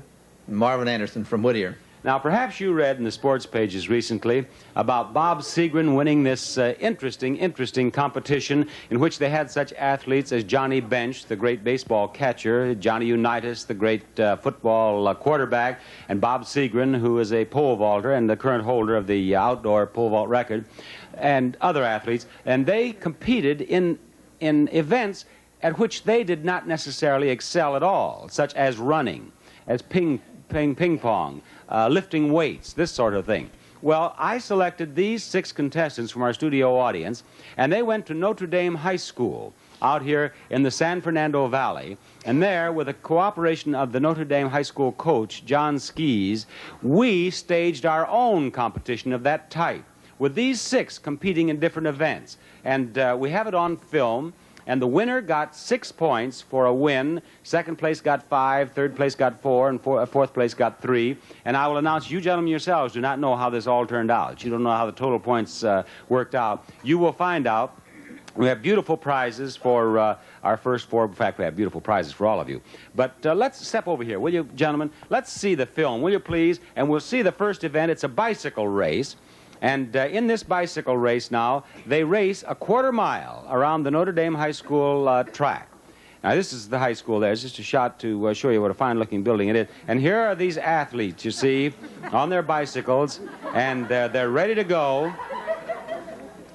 Hats giving them a little added personality. Now, there's the gunshot, and here they go. I want you to see how far one of them gets behind immediately, before they reach the first turn. Now, look. How could he be that far behind already? Who is that? Who is that? Number 5? Mr. Flores? No, you're Mr. Tafoya. No? No. Let's see. I'm Tafoya. I'm not going to tell you. You're Flores. Right, Tom Yeah. Flores. How'd you get so... They're their friends and relatives cheering them on. And here they come into the turn. And now one of them is way out in front. That's Mr. Anderson, right? Right. Yes. And there he is, a winner, in the ham waving to the crowd. See, and here comes Flores. There comes Flores, coasting in. All right, now that's the first event. Mr. Anderson won it. Flores was last in that. Let's go on now. We have the 60-yard dash. And they did remarkably well in this. The time in this, here's the start. Look at them.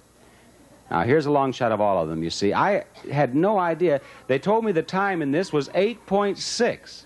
8 seconds and 8 and 6 cents. And look at them flying here. Now, let's see, who won that? Gary McClure won that. Here's Flores having a belt or something there. You had a long day out there, didn't you? Oh, it was a long, long day. You're McClure, are you? Right, yes, I am. Did you run dashes in high school or college? No, this is the first time. Well, you did that in 8.6. Now, isn't indoor track, those sprinters do the 60-yard dash in 6-something, don't they? Well, you're only 2 seconds off the... If you got yourself in any kind of shape at all, you know... Just about. Just about. You could become a dash man. Well, congratulations. That was splendid time. Now, next we have the long jump. And believe me, if you want to see poetry in motion, watch this. Number 1 here. Look at that leap. Yeah. Now, here's another great jump. That wasn't bad. Now watch this one. You'll notice they're not jumping from the board. We were afraid they'd never make it to the pit, so they jumped from the edge of the pit instead of from the board that the track team uses. Now watch this leap. There. That's Flores again. Now there's one here. Now, this is the one. This is this Tafoya? Yeah, watch this Tafoya. Watch this finish. You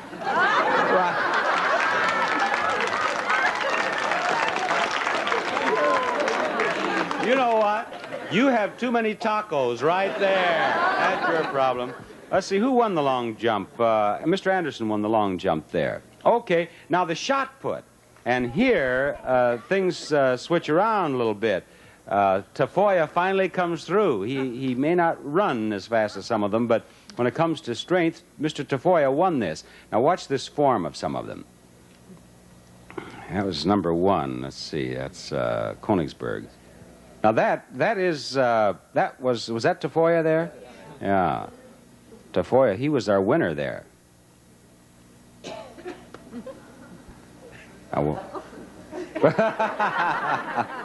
That was Flores. Somehow you're becoming my favorite, Mr. Flores. Now, I beg your pardon? I didn't know you cared. I didn't till I saw you in action here. Now, a high jump is next, and you ain't seen nothing yet. Watch these high jumpers. The winner, before you begin thinking about 7 feet or 6 feet or even 5 feet, the winner jumped 4 feet. And now watch this. Here comes Königsberg. And he got over it. He got over it. And this is Tafoya. And there went Swanson, still wearing his hat. And here comes Flores. Now watch this.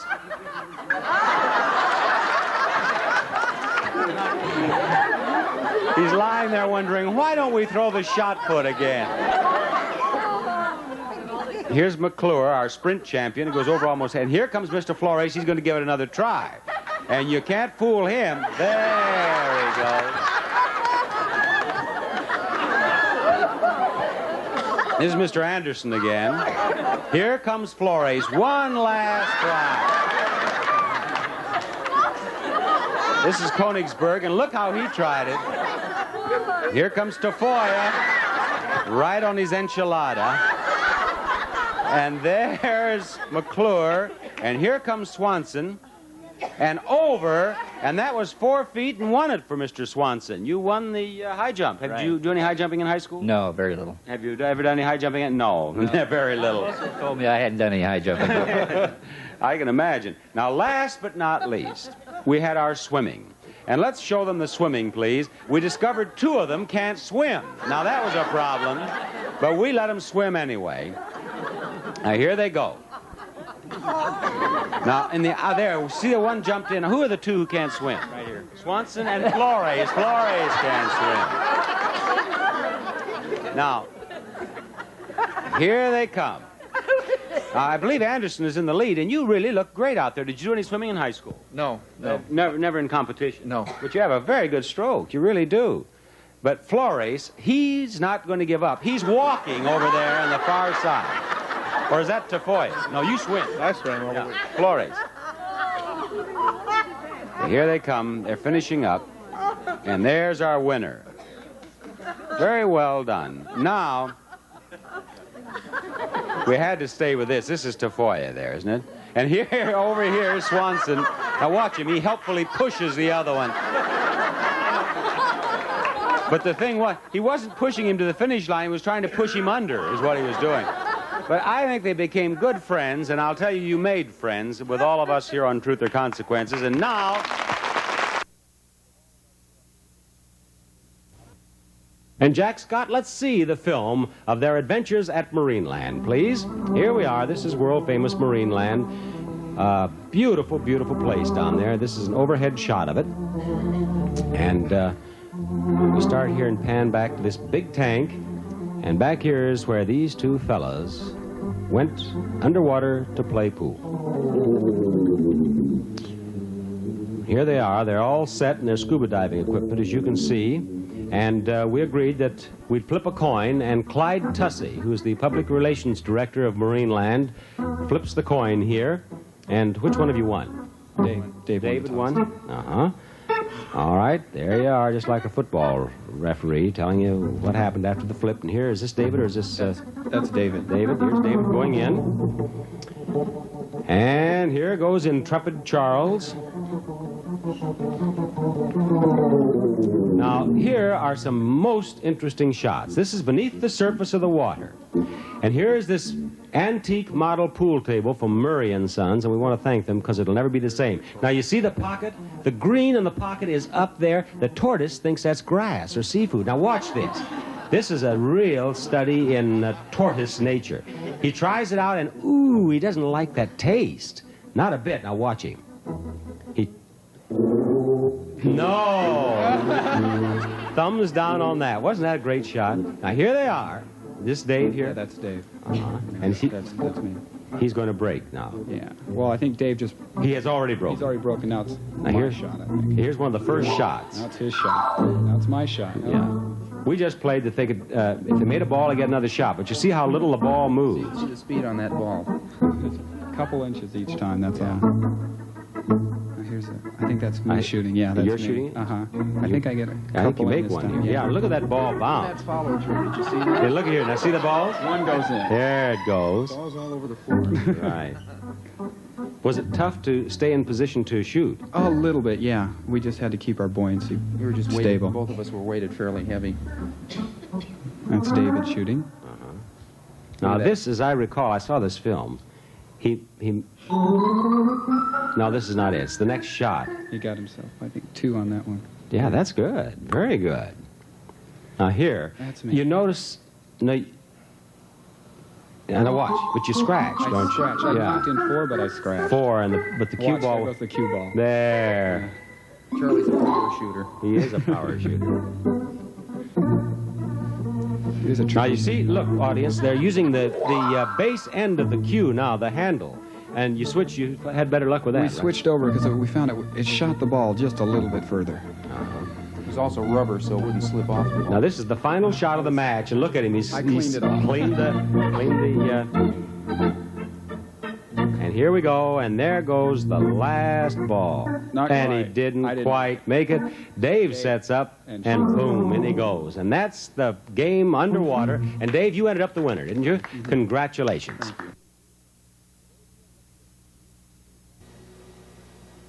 All right, during that message, Ken says that on occasion his wife has been known to lose her temper. Yes. With a little luck, this will be one of those occasions, Ken. All right, let's cut to our hidden camera and start this thing in operation, Jack Scott.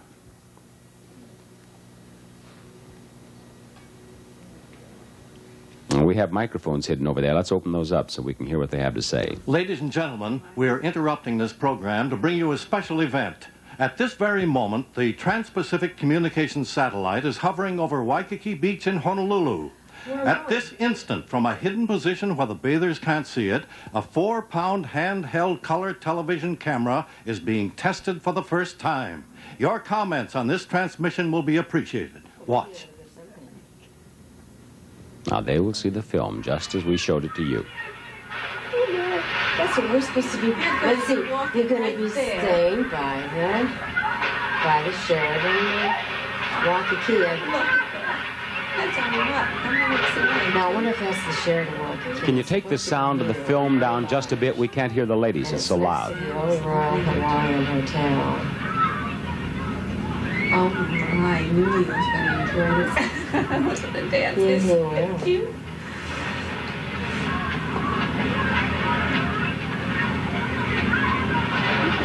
There, look at those eyes. Picture coming through the satellite to us. Yeah. Instantly, just like this from Hawaii. Right. It's magnificent. I don't belong in this era. I belong back where they Oh, she came hasn't recognized you yet, Ken. from. Can't believe it. I can just see Newly doing this. Now watch her.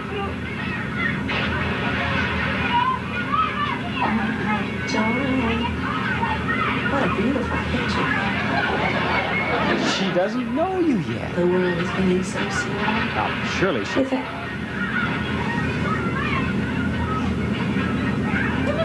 He looks awfully much like... Does that look like your husband? I was just thinking the same thing. I know he went to Palm Springs today. He didn't come to Hawaii. It just looked like Kenny even had the clip. I was going to say that. I'm just going to think I'm crazy. Oh, When he danced the way Ken would do that. I'm sure that's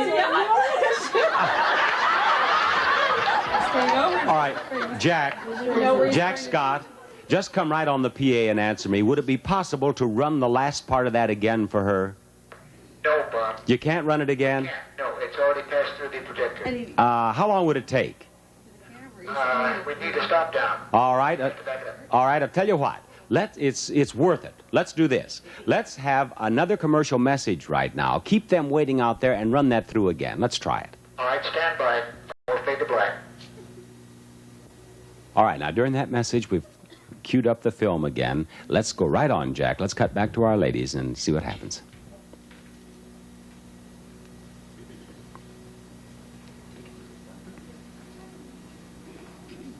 Ladies and gentlemen, your response to the special test program featuring the new handheld TV camera has been tremendous, and we certainly thank you. Our technical staff, however, has asked that we continue the test just a little longer. So stand by and watch carefully.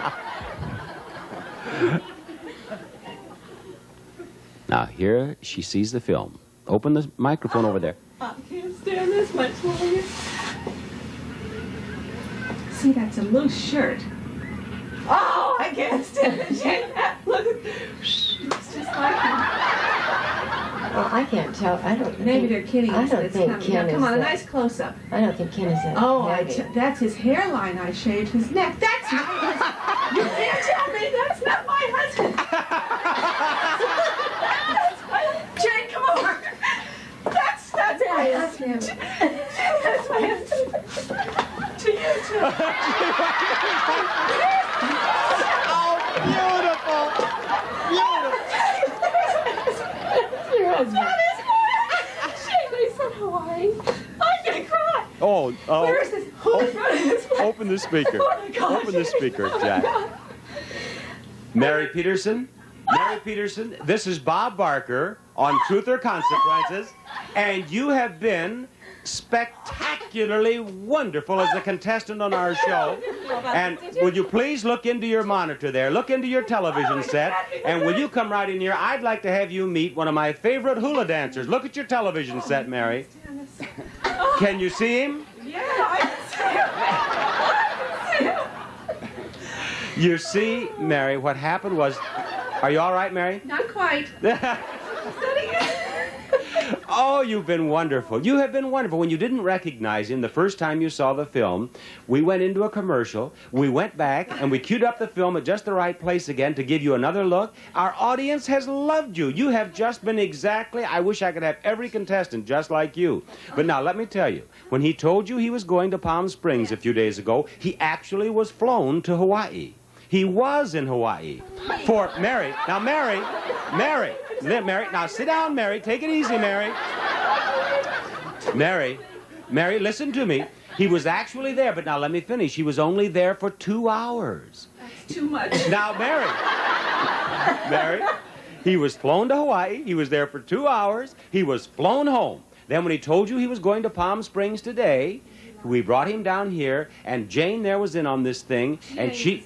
Now, don't hit her, Mary. It's all right. Mary, it's all right. And now, Mary, the best part... You have never been to Hawaii, have you? Never. All right. You and Ken are going now together on a vacation in Hawaii, and Charlie Lyon is going to give you the details. Well, what's the difference now? How's it differ running for money now? Well, it really doesn't differ that much. You still have to have the interest and desire to compete. The only thing is, instead of a wristwatch at the end, you get a check, and it makes it a little easier in the bank. And it makes it a lot better since you are... we had his wife, Ann, on the show about a year or so ago, and only, what, 6 weeks ago? Right, 6 weeks ago, Ann gave birth to 2 little sons, so with our little girl that's almost 3, why, I need to be out running for money, so it's worked out very well, really. That's fine, that's fine. How do you work out? What's an average day now for a professional miler? Well, it hasn't varied that much as compared to when I was an amateur. I still train twice a day. I run maybe 5 or 6 miles in the morning and come back in the afternoon and run anywhere from 10 to 15. So, you know, on a weekly average, I probably put in maybe 90 to 100 miles.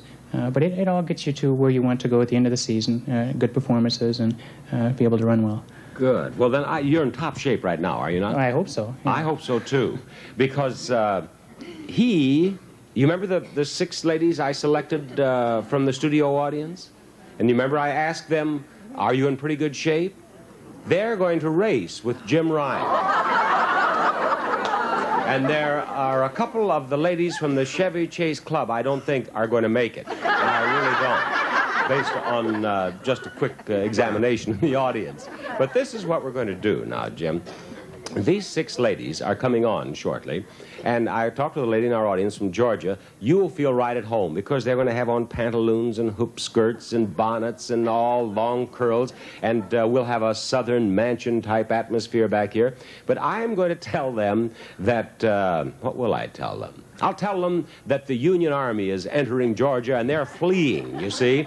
And you see this red line on the floor? They are going to race out. Following this line, they're going out into the parking lot. Jim, you've seen this course, haven't you? I have. Yes. They're going out and race around a marker that we have and race back here, and the first one back wins the biggest prize, of course. But just outside our door, we can cut to our outside camera there and show you. See that piece of scenery out there? This last lady I selected here, when she gets to that piece of scenery, she's going to step behind it, and then Jim Ryan, champion runner, is coming out from behind there and enter the race also dressed in a hoop skirt and pantaloon. And I'll tell you, professional or not, that will be worth the price of admission. I'll need a little luck on that one, I think. You will. Well, now, Ed, will you help him into his pantaloons? Because we want him to look like the other lady to these 5 ladies who are racing him, you see. We want them as surprised as possible. Okay, Jim. Thanks, Bob. Good luck in this race. Now, before our ladies get ready to start, let's stop for this message. All right, now, I selected these 6 gals from the audience. They went back to our wardrobe mistress. They've changed clothes. Let's welcome them back. Here they are.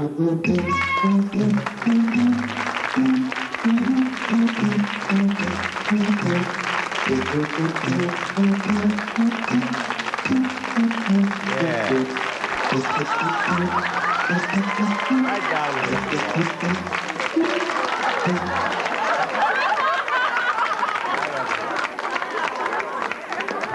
Yes, boy. I'll tell you one thing. I said they went to the wardrobe mistress. They also, I think all of them have gone to the same hairstylist, don't you? An amazing resemblance. Well, let's go down here on this end and find out who you are. I'm Peggy Burrows. Peggy, are you here with one of these groups in the audience? Yes, Chevy Chase League. I'm a guest of theirs today. Uh-huh. And you, on occasion, have seen Truth or Consequence. Oh, my heavens, yes. Good. You have the right attitude. Right. Who are you? Gail Heil. Oh, yes, Gail. You're the young lady who's here with her husband who's in school in California. Yes. From Oregon. Mm-hmm. And the audience rather enjoyed his educational activities. What do you say he's doing? He's going to the School of Mortuary Science in Los Angeles. Yes. Does that require a lot of homework? Yes, it does. Does he study late into the night? He works for Forest Lawn at night. Oh, he does? Is he a lot of laughs? Yeah. Is he? I've had a lot of morticians on the show, as a matter of fact. Most of them have tremendous sense of humor. They really do. Who are you? Okay. Who are you? Carson, I'm What's your name? Althea Feuderer. Yes, Althea. Oh, what's so funny? You. You think I'm funny? You should see yourself, Althea. I'm a riot. Who are you? I'm Margot Fossbender. Yes, and Margot, you're from New Zealand. You're from New Zealand, but I'm laughing at her because she forgot her name. When did she forget her name? You mean just now? Yes. Well, I don't think that's all she forgot, but she has a serious problem back here, don't you? Here, may I help you? No. No? Well, somebody has to help you. You can't go out on my family show like that, can you? Can you hold that together? Yes. You're sure you want me to help? No, I mean, yes. All right. Yes, you're sure? Positive. Yeah, quickly, what's your name? Althea. That's right. She's getting better, don't you think? And I'm Margot. Yes, Margot. It's an educational program, isn't it? Yes. Margot, now, you've been in the United States for 2 years. How did you choose to... you're really having a terrible time there, aren't you? What'd you say? Yes. No, what did you say? I know what you said. Do you know what she said? This could be the most interesting show we have ever had. She says they're coming down. You see? They're wearing pantaloons in the tradition of the South. Now, how far down are they? You really want to know? Are they all the way down? Not quite. Well, can you pull them back up? Yes. All right, I'll talk with her. What? If you turn your head. Okay, I'll turn my head. You're sure I can't help? I'll go ahead and I'll divert the attention of the audience. I'll talk with someone else, okay? Fine, thank you. Right. Yes, you go ahead. And no one will even bother to look at you. You go ahead now. Hey, they are coming down. You know that? Don't worry, when you're finished, I'll help her. All right. Well, we're not finished yet, though. No. I wanted to find out, Margot, why you left New Zealand and came to the United States. Especially so I could be on your show and wear this little outfit. Well, that's the sweetest little answer I've ever had and probably the least truthful. Who are you? My goodness. My voice is changing. Who are you? Pat Hess. Pat Hess? Uh-huh. And where do you live? In Eagle Rock. Yes. And down here I have... Rhonda Hanks. Rhonda, where are you from? Camas, Utah. Fine. Now, girls, are you all right now? Fine. Alva, are you? Yes. But how are your pantaloons? Are they all right? Sort of. Yeah. Well, the reason that I'm so interested in them, I mean, I would be interested in them anyway, any of your problems, that is. But what I am about to do, or what you're about to do as your consequence, requires that you run. Are you able to run? Yes, sir. All right. Now, I beg your pardon? I'm sorry, I was just, overcome. You know, this is a very sick group that I have here. What's the matter? She got about one side, not the other. Never mind, it's all right. You know, they're all falling apart. They really are. Well, now, ladies, this is what we're going to do. We are, you're dressed as Southern belles, and they were so elegant, you know, or are still. We still have Southern belles. But we're going to see how fast Southern belles can move. Now, I want you all to just form a line right across here, if you will, please. You right here beside me. That's it. And the rest of you right out there. Drag your pantaloons along behind you there, I guess. There you are. Now, just get in there. That's right. Now, I'm going to say 1, 2, 3, go. And you see that we have a red mark here on the floor. That red mark will lead you right out into the parking lot. And you just continue to follow this red mark and all the way around the marker that we have and back in. It's a foot race. And the first one of you to get back wins the biggest prize. Now, are there any questions before I say go? I'm not sure. Do you have a question? No, it goes out of the studio. Yes. You see, you go right around that blue curtain. Will there be anybody there to tell us that we're going the wrong way? Oh, we have a camera out there. We'll watch you. We'll watch you. And there'll be people there to point the right direction. Of course there will. Oh, dear. No, we'd never just have you run right out the door because for all we know, you'd never come back, see? And in your case, that might be better if what happens out there is what I think is going to happen out there. All right. Now, on your marks, get set, go. That's it. There you go. Now watch your monitors, audience, and you'll see my little Southerners. There go the first 5. Now watch this.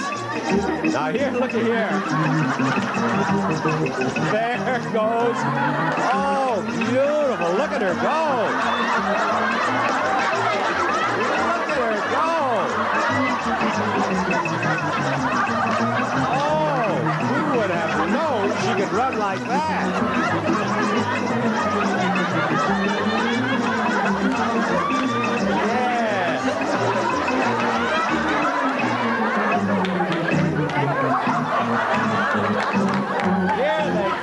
Oh, that was marvelous. Just marvelous. Where are the rest of them? Hurry up. Come on in here. Right here. That's fine. What's the matter with you two? She just ran off and left you. What'd you say? She's got longer legs. Well, you know the one I'm worried about. Here she comes. Yes, here she comes. Now, of course, you have an excuse. What's the matter? What are you looking at? Did you see that? See what? What? On TV. What? Well, that's the... Did you see us out there? Of course, we've just been watching you. That's a dirty pool. No! But I want to know what is the matter with you other 5 gals. The way... You've got a runner in the crowd. What? You've got a runner in the crowd. You mean this lady here? Uh-huh. Well, we have a runner, but it's not this lady. You see, she ran behind a piece of scenery there, and you ladies actually raced with the world's record holder in the mile, indoor and outdoor. Jim Ryan, come on out here.